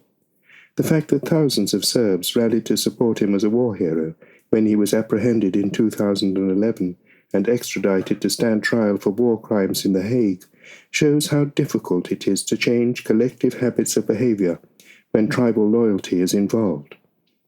What the world recognized as an atrocity was seen by the Serbs as a noble defense of their nation. The fact that an international court of justice now exists to try those who commit such crimes against humanity is evidence of collective progress in moral awareness.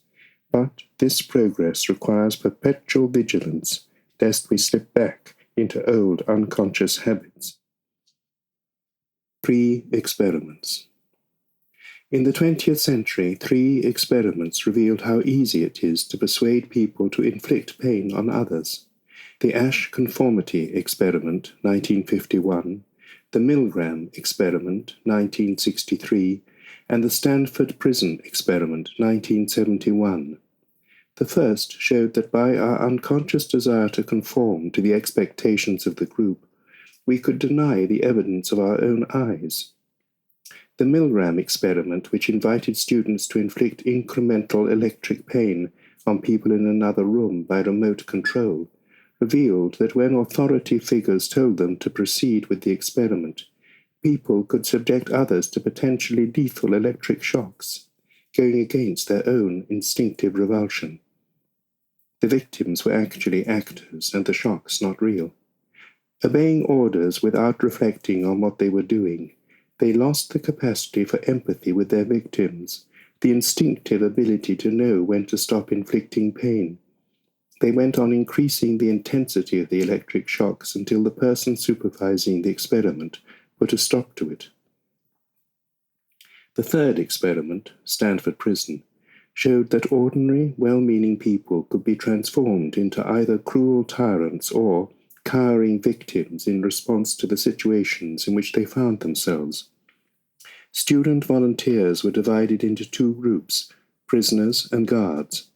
Very quickly, the guards became ever more vicious abusers, and the prisoners cowering, helpless wrecks.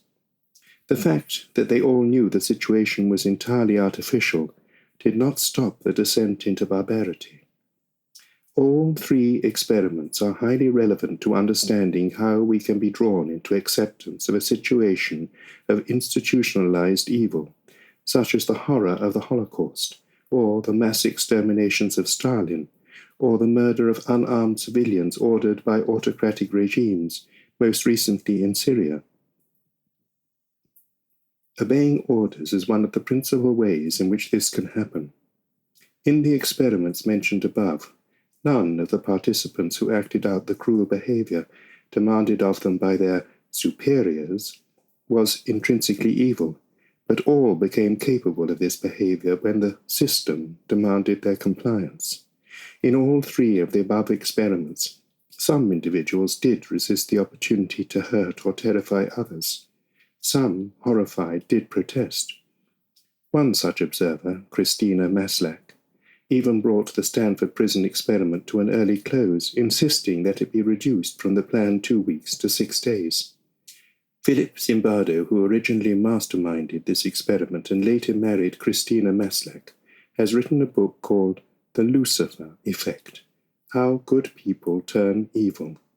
He cites examples, including the above experiments, to show that we can easily be corrupted by situations where we are encouraged to demonize others or treat them as our prey, causing us to behave in predatory and barbarous ways and to lose the ability to recognize that we have lost our humanity. As a footnote to this brief exploration of how evil develops in his recently published memoir, Decision Points, 2010, George W. Bush has defended the use of waterboarding as a method of torture, saying that it saved lives and that he would not hesitate to use it again. The public condemnation of these practices shows that we are well aware of the danger of condoning them, yet many people, particularly those in a position of power, cannot resist falling into them if they are under orders to obey, or if they believe the end justifies the means.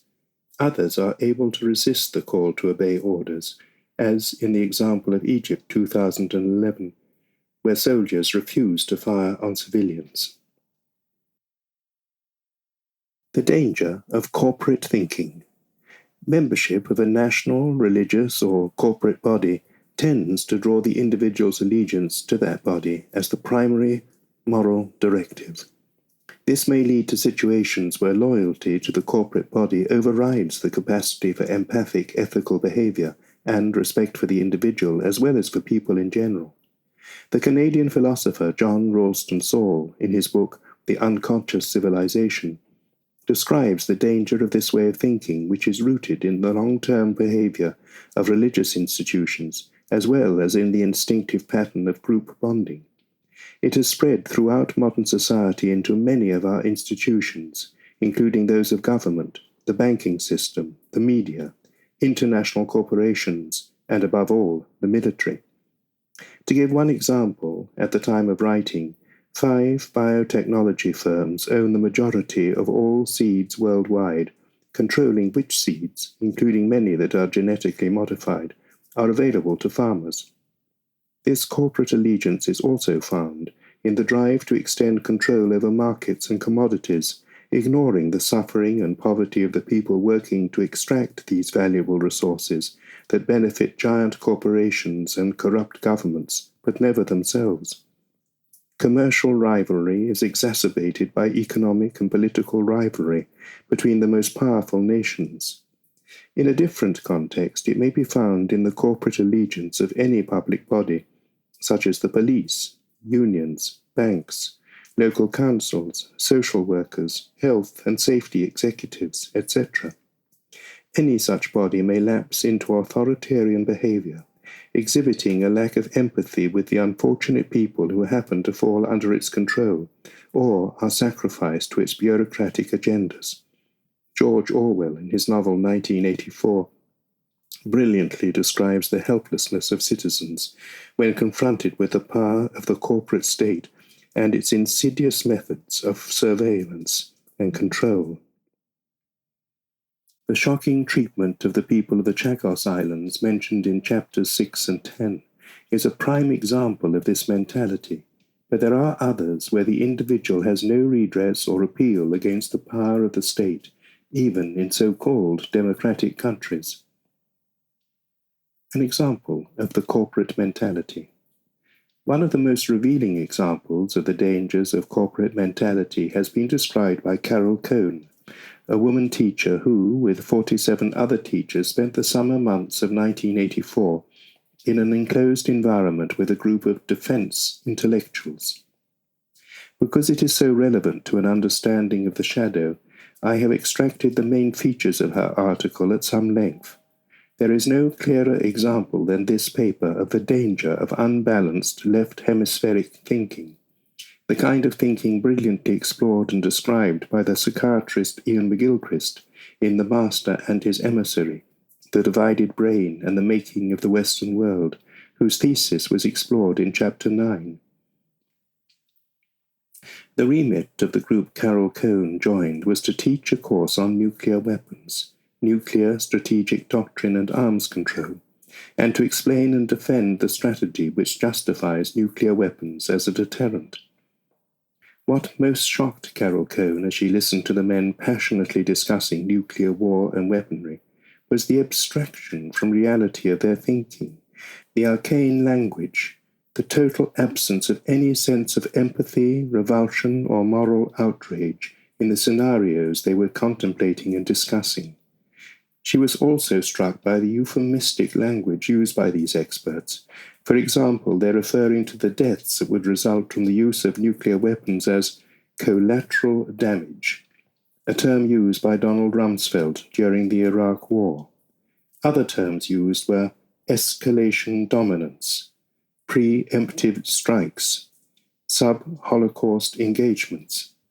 She also found that the sexual imagery used in the descriptions of the effects of these weapons was striking and shocking, yet the men themselves seemed unaware of the implications of the language they were using: deep penetration, holes, craters, the orgasmic effect of an explosion, a country losing its virginity when it developed the bomb.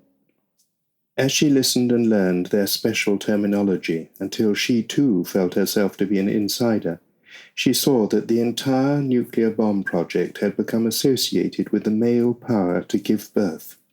Like Oppenheimer's original bomb, all future bombs were described as the nuclear scientists' and atomic strategists' babies. The conclusion she drew was that the language and imagery that domesticates and describes these weapons in human terms distances those speaking about them from the emotional effect and makes it possible for them to blank out their horrific power to destroy human lives, pulverize human bodies. The entire history of the bomb project seems permeated with imagery that confounds man's overwhelming technological power to destroy nature with the power to create, imagery that inverts men's destruction and asserts in its place the power to create new life and a new world. Even the first atomic bomb was called Trinity, the unity of the triune male forces of creation. The progenitors of this atrocity were a new male priesthood, a new brotherhood possessed by the desire for technological mastery. The language they used, she writes, precluded the intrusion of values, of empathic concern, even of the word peace. Carol Cohn found that she became indoctrinated into the language and way of thinking of this priesthood, eventually becoming inured to the effects of the weapons they were discussing. Like them, she too became removed from reality, coming to think that only the preeminence of the weapons and the strategy mattered, intent like them on achieving the technological and political goal, with no sense of responsibility for its effects.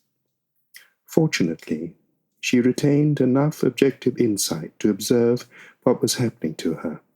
Her paper is a devastating critique of the dangers of corporate or institutionalized thinking, and can be applied to the banking industry and to powerful corporations as well as to all departments of government.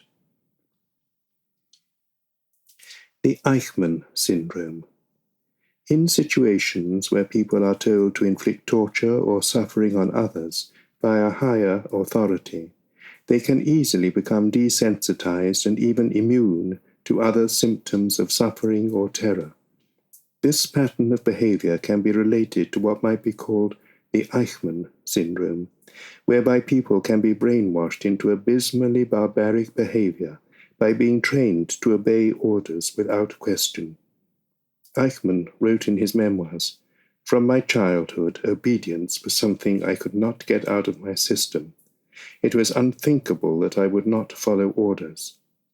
In such people, sadism can easily become the approved norm of behavior. The capacity to reflect on the moral content of their actions is cancelled out by the belief that the cause they are serving is just, and obedience to orders essential to safeguard their leader, their cause, or their own life. When enough of such individuals with psychopathic tendencies serve a leader who gives orders to liquidate, torture, or terrorize, as with the massacre at Srebrenica, the Gaddafi regime in Libya, the persecutory regime in Syria, the Taliban in Afghanistan, Al-Qaeda, and the Islamist groups in African states, the predatory collective shadow takes over, and thousands may fall under its spell, obeying their leaders without question, accepting as normal what is in fact pathological behavior. It can be applied to understanding how governments behave in war, how they justify arms purchases and sales, and how whole nations can be brainwashed into accepting a course of action that is morally indefensible, because a political leader declares that national defense requires it. Evil does not necessarily arise from evil people. Any one of us can be inducted into amoral or sadistic behavior if we are part of a system or control group which enforces, justifies, or rewards behavior that humiliates, injures, tortures, or murders others. Regimes which inculcate terror and sadistic practices tend to attract individuals to carry out their orders who may have psychopathic tendencies. Documentaries have shown how some of the surviving guards and commandants who supervised the gulags in the former Soviet Union, the liquidation of millions in China, or the extermination camps in Cambodia, showed no remorse for what they had done. The same applies to the atrocities perpetrated by the Japanese army on the inhabitants of the Chinese city of Pingfan in 1932-45, where scientists and doctors were ordered to find ways of transforming deadly bacteria into biological weapons. People were deliberately infected with bacteria, and those showing signs of illness were taken away and rendered unconscious in order to take samples of the infected blood from their bodies. They were then killed. Thousands died in this way. This program surpassed in scale, extent, and duration that of Nazi doctors in German-occupied Europe. Blindly obeying the orders of their commanders, all involved were apparently unable to resist the evil of what they were doing, very possibly because of the fear of being executed themselves. None of the Japanese scientists and doctors at Pingfan was ever brought to trial, apparently because of a deal done with the USA, whereby Japan would hand over all its information on biological weapons in return for not being tried for war crimes in this domain. Intimidation is an ongoing feature of authoritarian regimes, such as those of Iran, Libya, and Syria, and, until recently, Egypt, which use torture, imprisonment, and execution to instill fear in the population. In these situations where orders are obeyed out of fear of being liquidated oneself, or out of respect for a regime or its leader, the lives of civilians will be sacrificed without guilt or regret. Yet the torture of a single human being should call forth a cry of protest from every one of us. The atrocious torture and murder of a 13-year-old boy Hamza al-Khatib by government forces in Syria in May 2011 did call forth a horrified protest from the world, as well as from the Syrian people. Primo Levi, one of the few survivors of Auschwitz, urges us in his last book, The Damned and the Saved, not to forget the horrors man has inflicted on defenseless people. It is neither easy nor agreeable to dredge this abyss of viciousness, and yet I think it must be done, because what could be perpetrated yesterday could be attempted again tomorrow, could overwhelm us and our children. One is tempted to turn away with a grimace and close one's mind. This is a temptation one must resist. He asks us to bear our capacity for evil constantly in mind, because the opportunity for it to take hold is always a latent possibility in any society. The totalitarian regime. Political or religious regimes whose aim is to extend their totalitarian power draw individuals into positions where they are given carte blanche to be as cruel and sadistic as they like, because they are the servants of a regime which eliminates anyone who challenges its legitimacy or anyone who is designated expendable for ideological or political reasons. The main characteristic of the individuals who assist such a regime to maintain its power is their incapacity to feel any empathy for their victim, on the contrary, to take pleasure in their victim's terror and pain. The archaic pattern of the predator takes control of the psyche. Men regress into boasting of their prowess in torture and murder. One current example is the persecutory regime in Iran, which, with the means of control exercised by the Revolutionary Guards, uses imprisonment, torture, and anal rape, as well as summary execution, hanging from a crane, as a method of terrorizing the population. A similar oppressive regime maintaining itself in power by intimidation and a ruthless secret police force existed in Egypt for 30 years under the rule of Hosni Mubarak, and in Libya under Colonel Gaddafi for 42 years. For political reasons, the West chose to support both these regimes and supplied them with weapons and funds, while fully aware of the atrocities they were perpetrating. None of the money donated went to the people of these countries, only to the military arm of their governments. Paradoxically, the survival instincts which may justify the infliction of suffering and death on others also have the power to overthrow tyranny when roused in millions of oppressed people who have faced the dragon and overcome the paralyzing power of fear. We witnessed this happening with the demolition of the Berlin Wall, in Romania with the removal of the Ceausescus, and in Bosnia with the removal of Milosevic. Now it seems to be happening in the Arab world, with the attempt of the people to free themselves from their autocratic leaders. Tunisia and Egypt's peaceful revolution was an astonishing example of this power. Malignant aggression. In his Anatomy of Destructiveness, the psychologist Erich Fromm uses the term malignant aggression or necrophilia, the fascination with death, to describe the tendency to sadism and cruelty in deeply traumatized individuals.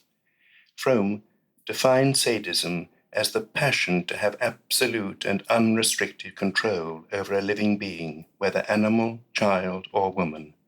To force someone to endure pain or humiliation without being able to defend himself is one of the manifestations of absolute control. The sadistic act, Fromm says, is the transformation of impotence into omnipotence.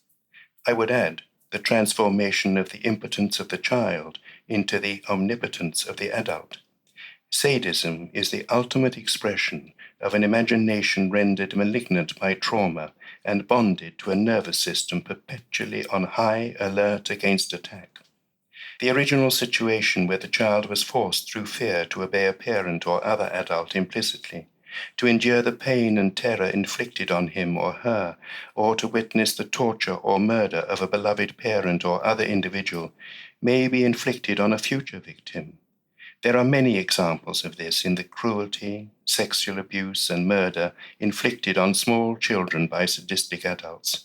But there are also examples of predatory and sadistic cruelty in the bullying that is rife in schools and the workplace, in the treatment of the elderly in hospitals and retirement homes, of children in the care of social workers, and cases in the UK where the individual has no redress against a miscarriage of justice, as when the courts enforce the separation of children from their parents at the behest of social workers, with no right of appeal by either parents or children.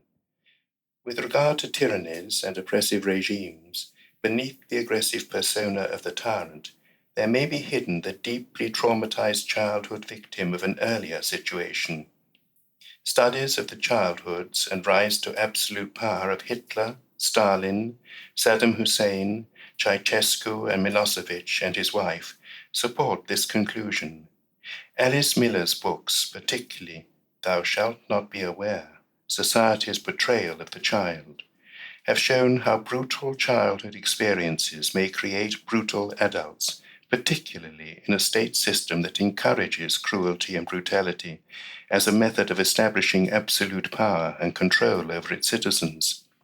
In the psyche of the individual who is taken over by the tendencies of the predator, there is no intercessor between the conscious will and the unconscious shadow that drives it. The ruthless exercise of power becomes essential to survival, because the surrender of power means becoming vulnerable once again to pain and terror, the equivalent of death. Sadism and violence as entertainment. There are thousands of people on this planet who are engaged in acts of torture and destroying the lives of others. There are also thousands who are creating and marketing films and videos which display sadistic scenes of torture and murder. These images of violence are held to be harmless, but they have a brutalizing and desensitizing influence on the fragile psyche of children, as well as on that of adults. By the time an American child is 18, it will have seen 200,000 acts of violence and 40,000 murders on television. There is no doubt that watching scenes of violence over many years conditions individuals and society as a whole to view violence as acceptable, even heroic. Constant exposure to scenes of violence or participating in violent computer games weakens the capacity for empathy, so that when children encounter cruelty or bullying in their environment, they may not respond empathetically to the victim, but may side with the aggressor. The sadistic cruelty of children texting images of the violence they have inflicted on some unfortunate victim is the obvious outcome of this conditioning. So is the gang violence that leads to tragic murder of many young men. What does all this violence reveal about the childhoods of the people engaged in promoting and showing these toxic images, the activation of primordial instincts, and the buried pain and fear they are projecting into sadistic scenes reconstituted from their shadow? Quentin Tarantino, described as Hollywood's Shakespeare of violence, has opened the gates to images of malignant aggression in the flood of torture and violence porn, now incorporated into many videos and films. He and his cohorts, Robert Rodriguez and Eli Roth, justify the creation and sale of these videos and films in the name of freedom of expression, no doubt enjoying the vast wealth accruing to them. I want nudity, proclaims Roth. I want sex and violence mixed together. What's wrong with that? We're in a really violent wave, and I hope it never ends. But what these men are really doing is creating vicarious visual terrorism, presenting images which fuse extreme violence and sexual excitement, and eroding social taboos which might inhibit attacks on women, children, and defenseless victims. They are promoting the idea that revolting scenes of torture, savagery, and murder can give rise to a desirable orgiastic experience. They are really asking the people who push up the ratings of their films and video, including millions of adolescents, to become complicit in acts of horrific violence, thereby reducing their ability to resist being drawn into sadistic acts when seeking peer approval, gangs, or obeying orders given them to people to whom they have granted authority, abnegating their own humanity in the process. It is hardly surprising that the murder of their classmates or members of the public by psychopathic individuals who are drawn into the net of malignant aggression by the viewing of these scenes of violence is becoming a regular feature of life in America, or that some 2 million young offenders are in prison there. There is now a large body of evidence indicating that these films and videos have harmful effects on young people, but the rights and freedom of the people who continue to make these films is fiercely defended. There is an ongoing refusal to accept the fact that violent video games corrupt and desensitize both children and adults. Censorship is not the issue here. The real issue is the creation and protection of a civilized society. A heavy diet of media violence has a tendency to increase chronic levels of hostility and to lead peoples to interpret the world around them as a more hostile and dangerous place, states Joan Cantor of the University of Wisconsin-Madison, an internationally recognized expert on children and the mass media. If children have a dysfunctional or toxic family life and are imprinted with images of violence, they will develop violent responses to life and other people, either in self-defense or in an unconscious impulse to avenge the suffering they themselves have experienced. In the effort to avoid becoming the prey of others, they may be drawn into situations where they enact the role of the predator towards someone else, perhaps a child, as victim. We should not forget the 3 experiments mentioned above, which showed how quickly people can regress into both predator and victim. Recent cases of shocking cruelty meted out to children by other children, some as young as 8 or 9, bear this out. During the trial of these children, Edlington case, UK 2010, the fact has repeatedly emerged that in the toxic atmosphere of their homes, they were fed a diet of violent videos, as well as being the helpless witnesses of the continual violent abuse of their mother by their father. The shadow of religion, atrocities committed in the name of God. Wherever immense power is concentrated in the hands of a few individuals or an institution, there will inevitably be shadow. The greater the power, the greater the shadow. Apart from the patterns of behavior described above, there are 3 main areas involving the possession by the will to power of the shadow, which invite our attention: religion, politics, and science. The shadow in religion can be recognized in the desire of a religious leader or institution to draw vast sections, if not the whole of humanity, into one belief system, named as superior, and the sole purveyor of truth. Religious institutions do not acknowledge their archaic shadow, reflected in their need for power and control over those who belong to their particular faith, and their repudiation of the value of other faiths. The power-driven shadow may, for example, be reflected in the insistence that certain passages of Scripture must be obeyed to the letter, because these passages, written down millennia ago, are believed to reflect the will of God and must never be altered or modified. All this has nothing to do with spirituality. It is the very antithesis of spirituality. Archaic tribal custom and prejudice lurk beneath the cloak of religious teaching, and the literal interpretation of religious texts, particularly in relation to patriarchal attitudes regarding the control of women's lives and bodies. We see today how unspeakable atrocities are perpetrated by people who claim that the elimination of an enemy or the suppression of certain ways of behaving is a religious duty. Faith can be used as a tool of oppression, because people have for centuries been programmed to accept the conquest of territory and the elimination of enemies in the name of Yahweh, God, Christ, or Allah, and have been trained unthinkingly to obey the dictates of their spiritual leaders. The power of the patriarchal father still holds immense influence over the immature or pre-conscious psyche.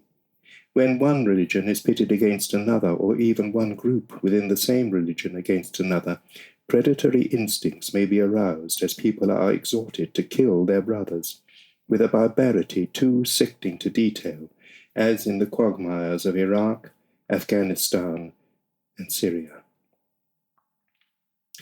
The shadow of politics. the pervasive tentacles of militarism.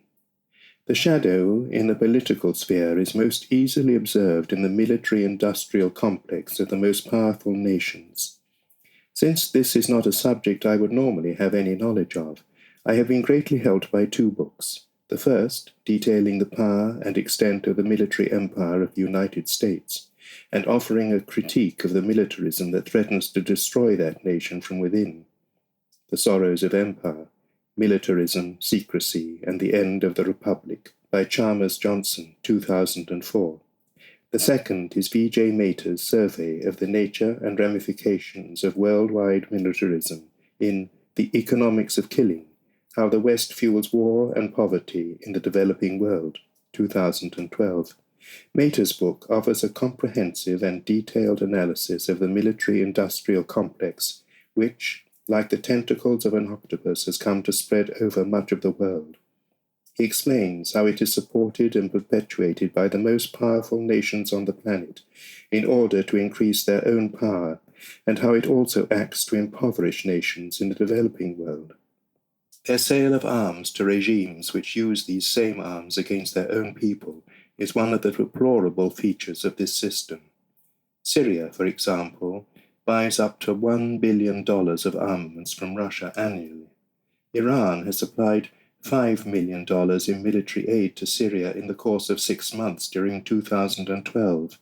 India, whose abysmal poverty is an ongoing and unaddressed problem, is now the world's largest importer of arms, closely followed by South Korea, Pakistan, China, and Singapore. India's proposed military upgrade is estimated to cost $100 billion over the next 10 years. Few people outside governments are aware of the nature, extent, and dangers of this complex, and nothing illustrates its power better than the priority given to it by governments. Mater's book is a timely wake-up call to concerned citizens who wish to see a better, more equitable world come into being, no longer controlled by a system ostensibly designed for defense, yet which acts like a spreading cancer on the body of the planet. In his farewell address to the nation in January 1961, President Eisenhower gave this stark warning to the peoples of America. In the councils of government, we must guard against the acquisition of unwarranted influence, whether sought or unsought by the military-industrial complex. The potential for disastrous rise of misplaced power exists and will persist. We must never let the weight of this combination endanger our liberties or democratic processes. We should take nothing for granted. Only an alert and knowledgeable citizenry can compel the proper meshing of the huge industrial and military machinery of defense with our peaceful methods and goals, so that security and liberty may prosper together. Eisenhower's warning, far from being taken to heart, has been ignored by subsequent governments, which spend ever greater sums to feed the insatiable demands of the military and the powerful and wealthy industries that supply it. Some of the facts relating to this will be included in this section, but will also be mentioned in the next chapter. The Stockholm International Peace Research Institute, SIPRI, estimates that military spending by the United States has increased by 81% since 2001, reaching $710 billion in 2011, with global military spending on the arms trade reaching an all-time high of $1.74 trillion. The example of the United States has been followed by other nations: China, Japan, India, Pakistan, the United Kingdom, France, Israel, Russia, Iran, and Saudi Arabia among them, many of whom are adding to their own arsenal of weapons and, at the same time, armaments and combat aircraft to other governments, often with corrupt and oppressive leaders. These nations form a global military elite whose dark shadow is reflected in the escalation of the arms race and the impoverishment and suffering of the billions whose needs are neglected. In addition, Mater writes, more than 36.4 million people in more than 120 countries have been affected by militarism. Refugees, migrants, internally displaced persons, and stateless people flee from fighting or are forcibly driven out of their own countries as a result of internal disputes. This information is now becoming more widely available to the public through the internet and such research institutions as SIPRI.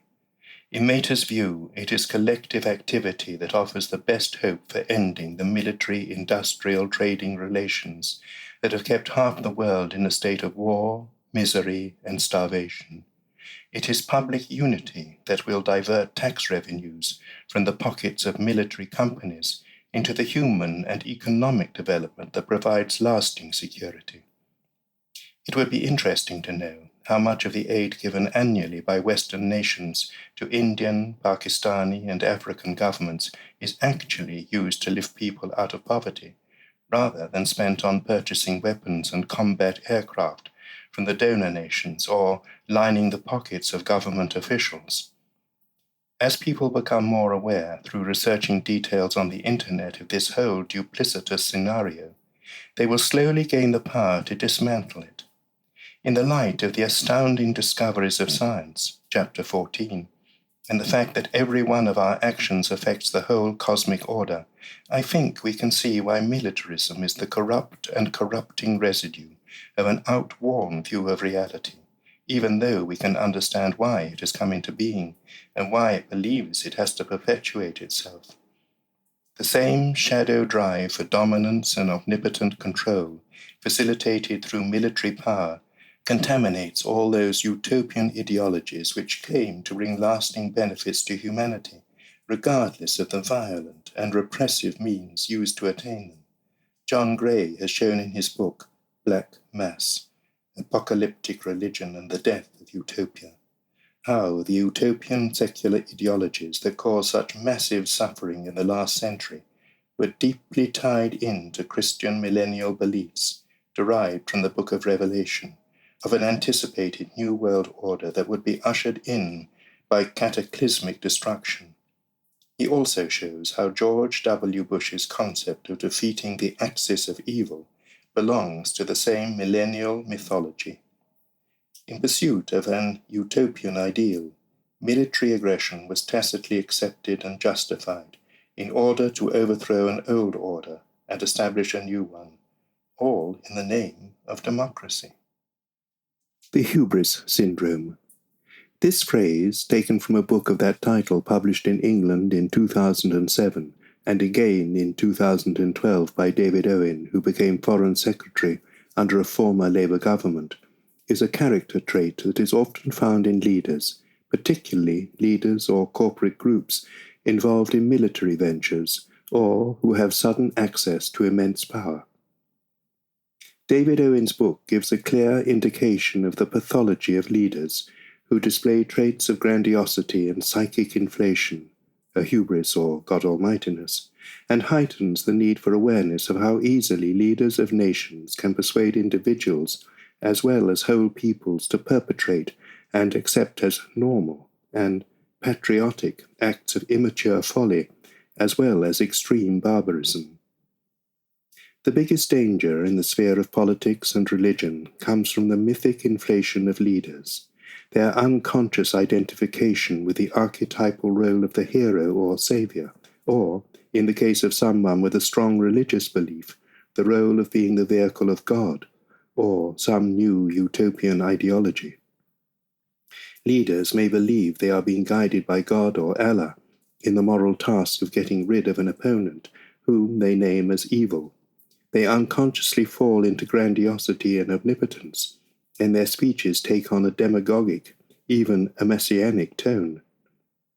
In the view of David Owen, both Tony Blair and George W. Bush began to show symptoms of grandiosity after 2001, as if they had been chosen to fulfill a divinely ordained historical role in the confrontation with the axis of evil. Blair dispensed with the advice of his cabinet and didn't even inform its members of his decision to take the nation into war. He disregarded the warnings of senior military and civil service advisers and began to exhibit symptoms of inflation, overconfidence, a tendency to simplify, and a defensive messianic tone. Blair, Owen writes, with no parliamentary scrutiny, was to change the whole basis of cabinet government as it related to foreign and defence matters. This was not modernisation, but hubristic vandalism, for which, as Prime Minister, Blair alone bears responsibility. In the United States, George W. Bush and his advisers enormously increased the power of the office of President as Commander-in-Chief, as well as the executive branch of government, suspending many of the constitutional rights of the American people, and reducing complex issues to the single phrase, "Those who are not with us are against us." The recently published memoirs of Kofi Annan, 2012, Interventions, A Life in War and Peace, show that he believed Tony Blair could have prevented the invasion of Iraq if he had withdrawn his support for President Bush. America would then have been faced with the necessity of embarking on war alone. At the very least, this would have given the President and his advisers pause for thought, time to reflect more on what they were doing and the huge risks involved. David Owen concludes in his book with the words, "It may be that the hubristic syndrome never has a medical cure or even a proven medical causation, but it is becoming ever clearer, as much as or even more than conventional illness, it is a great menace to the quality of leadership and the proper government of our world." Wherever the words good and evil are mentioned in the context of preparations for war, we should be instantly alert for shadow projections, alert for the beginning of a religious or political crusade, and the call to eradicate evil, as Vetan Todorov warns in his book Hope and Memory, Reflections on the 20th Century. Projects aiming to eradicate evil so as to usher in a reign of universal good are best left alone. Even if we cannot leave them alone, we should take care to proceed with the utmost caution and maintain a constant vigilance for our own shadow motives in taking a course of action to eradicate evil. The Shadow of Science, Grandiosity and Omnipotence. The shadow in the sphere of science can be seen in a Promethean tendency to grandiosity and omnipotence, and the belief that the aim of science is not so much a quest for understanding of how nature works, but the conquest of nature. Scientists describe science as a methodology, but science can easily fall into the control of the power drive of the shadow and morph itself into an ideology or belief system. Like other political ideologies, it may demand a free hand to do whatever it wants in the name of scientific progress. Nothing and no one must be allowed to impede that progress, as with the genetic engineering of crops. It may proclaim with dogmatic certainty that it is the whole purveyor of the truth. It may attack as heretical any new scientific hypothesis, any therapeutic approach to healing or belief that it chooses to reject, such as the practice of homeopathy or acupuncture, thereby imposing a kind of rational, final solution, which aims to eliminate whatever it designates as non-rational or unscientific. An illustration of the unconscious power-seeking drive of the shadow was reflected in the events following the creation of the atomic bomb. Robert Oppenheimer, brilliant theoretical physicist, and director of the Manhattan Project which developed the atom bomb, was appalled when the bomb was dropped on Hiroshima and Nagasaki. Yet, he was drawn into the train of events which led to this atrocity by his fascination with the technology of the bomb, and, being unable to intervene in the political process once the bomb had been tested, it is my judgment in these things that when you see something technically sweet, you go ahead and do it, and you argue about what to do about it only when you have had your technical success. That's the way it was with the atomic bomb. In Todorov's view, even if the crime is less grave than the elimination of the Jews by the Nazi regime, the moral guilt of those who killed in the name of democracy is greater. When the scientist's shadow drive for technical success is drawn in the wake of the power-seeking shadow of governments in time of war, or involved in a military-industrial complex, events are set in motion which may culminate in catastrophe, as with the bombs dropped on Hiroshima and Nagasaki, and the hydrogen bombs detonated over the islands in the Pacific, or in the accumulation of vast stores of chemical and biological weapons in the Soviet Union during the Cold War, an insidious story which will be explored in the next chapter. Harnessing science to serve government's agenda for defense is considered praiseworthy and legitimate. Many scientists work for governments and the military, but science that is co-opted to serve the military arm of government can be taken over by the shadow when it develops weapons that have become a danger to humanity, as well as capable of devastating vast areas of the planet. We need to challenge the ideology of scientific progress and ascertain where it is enthralled to the power-driven tendencies of governments and corporate bodies, and where, in relation to what has been explored above, it may act to engender and promote evil. Recognizing the shadow. In today's world, the shadow is becoming easier to see, not only in the behavior of our enemies, but in our own. Things are being brought to light about the conduct of government that people had no idea of, such as the dubious justification for the wars in Iraq and Afghanistan, lying and corruption in high places, and the general tendency to obfuscation, manipulation, and spin of politicians. People can see that the escalating sale of arms to unstable and persecutory regimes is morally corrupt because, however much it increases the GNP of a nation, it fosters the conditions that promote war, destitution, and the suffering of unarmed civilians. When nations engage in this trade, they are complicit at one remove in causing the suffering that follows. Financial scandals such as the Enron fiasco and the lack of responsibility of major banks in their duplicity, corporate greed, and relentless pursuit of wealth have been revealed for all to see.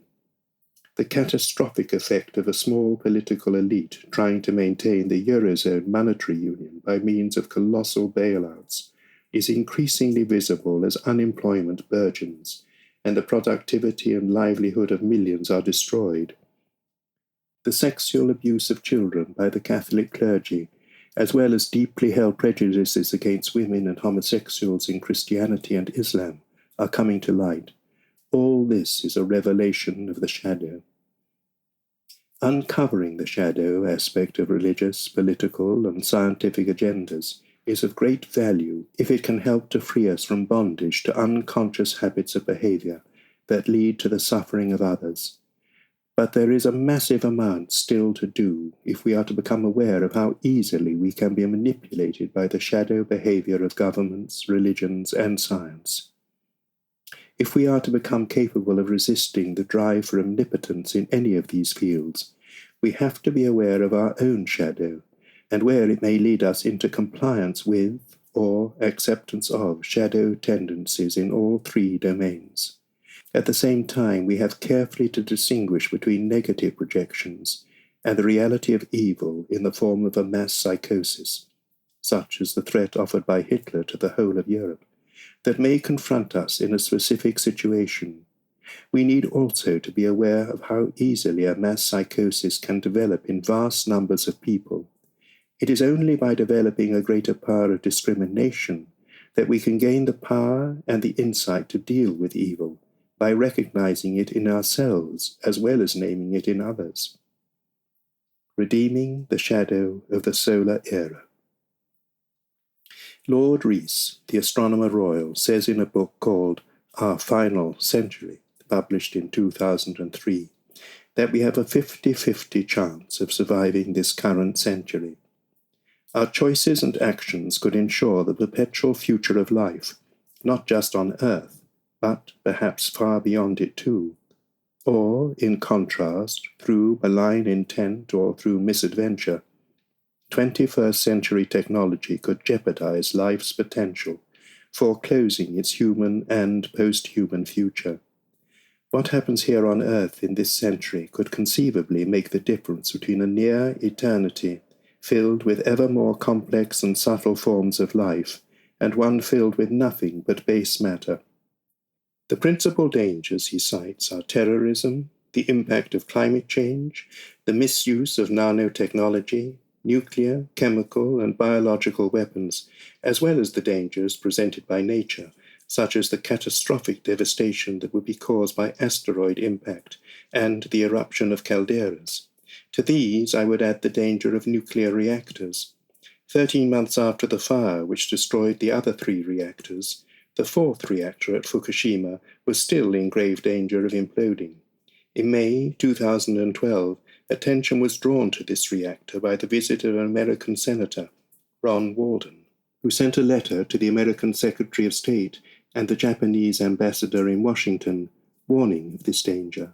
A catastrophic radiological fire which could result from the impact of a strong earthquake of magnitude 7 on the damaged reactor would result in the death of millions, if not billions, of people worldwide. Many of the human-induced threats arise from our survival instincts, as well as our addiction to long-established patterns of territorial expansion and the accumulation and extension of power in different fields. This new century asks us to take on the mammoth task of recognizing the habits of behavior which have been justified for millennia as necessary and right from the perspective of achieving national, territorial, or religious supremacy. We need to move from a national to a planetary perspective, and this can only be done by an increase in the number of individuals who hold this perspective. We have the innate intelligence and capacity to change, but we do not have much time in which to accomplish this momentous transformation of consciousness. One single example offers hope. As part of the catalogue of his unspeakable crimes, Saddam Hussein drained the marshes around Basra, building huge ramparts to block the annual inundation by the Euphrates River in order to drive out the people who for millennia had inhabited this area from their homes. The whole area was transformed into a desert where nothing grew and no one could live. A remarkable man visited this area as a child and was enchanted by its peace and primordial beauty and a profusion of birds that inhabited it. He vowed that one day he would return to restore the marshes to their former state. Exiled to America to escape Saddam's purges, with Saddam's death he was able to return to Iraq and devote himself to restoring the marshes. By making channels in the great ramparts thrown up on the orders of Saddam Hussein, he freed the water to flow again into this whole region, and, by so doing, enabled it to regenerate itself. A few years and much hard work have brought him the reward of seeing the reeds growing again, millions of birds flocking to this region, and the people able to return to their ancestral homes and rebuild their reed houses. All this was accomplished through the cherished childhood memory, vision, and determination of a single individual. The paramount moral challenge of the 19th century was slavery. In the 20th century it was totalitarianism and the revelation of the holocausts of people sacrificed to the lethal will of psychopathic dictators. In this century, the primary challenge is climate change. Secondly, there is the continued challenge offered by oppressive regimes and the dwindling resources of food and water caused by population increase. The third moral challenge is the appalling oppression of women, the rapes, murders, trafficking, and domestic violence they endure, which inevitably affects the well-being of their children. Rape, as a weapon of war, is a method of control and humiliation as despicable as slavery, and should be declared a war crime and a crime against humanity, with governments and military leaders being held to account for permitting and encouraging it. A fourth challenge is the need to eliminate all weapons of mass destruction from the face of the earth, so that the planet is no longer polluted by their presence. Jung's insight into the nature of the shadow is one of his greatest legacies to us, but, as he wryly commented, one does not become enlightened by imagining figures of light, but by making the darkness conscious.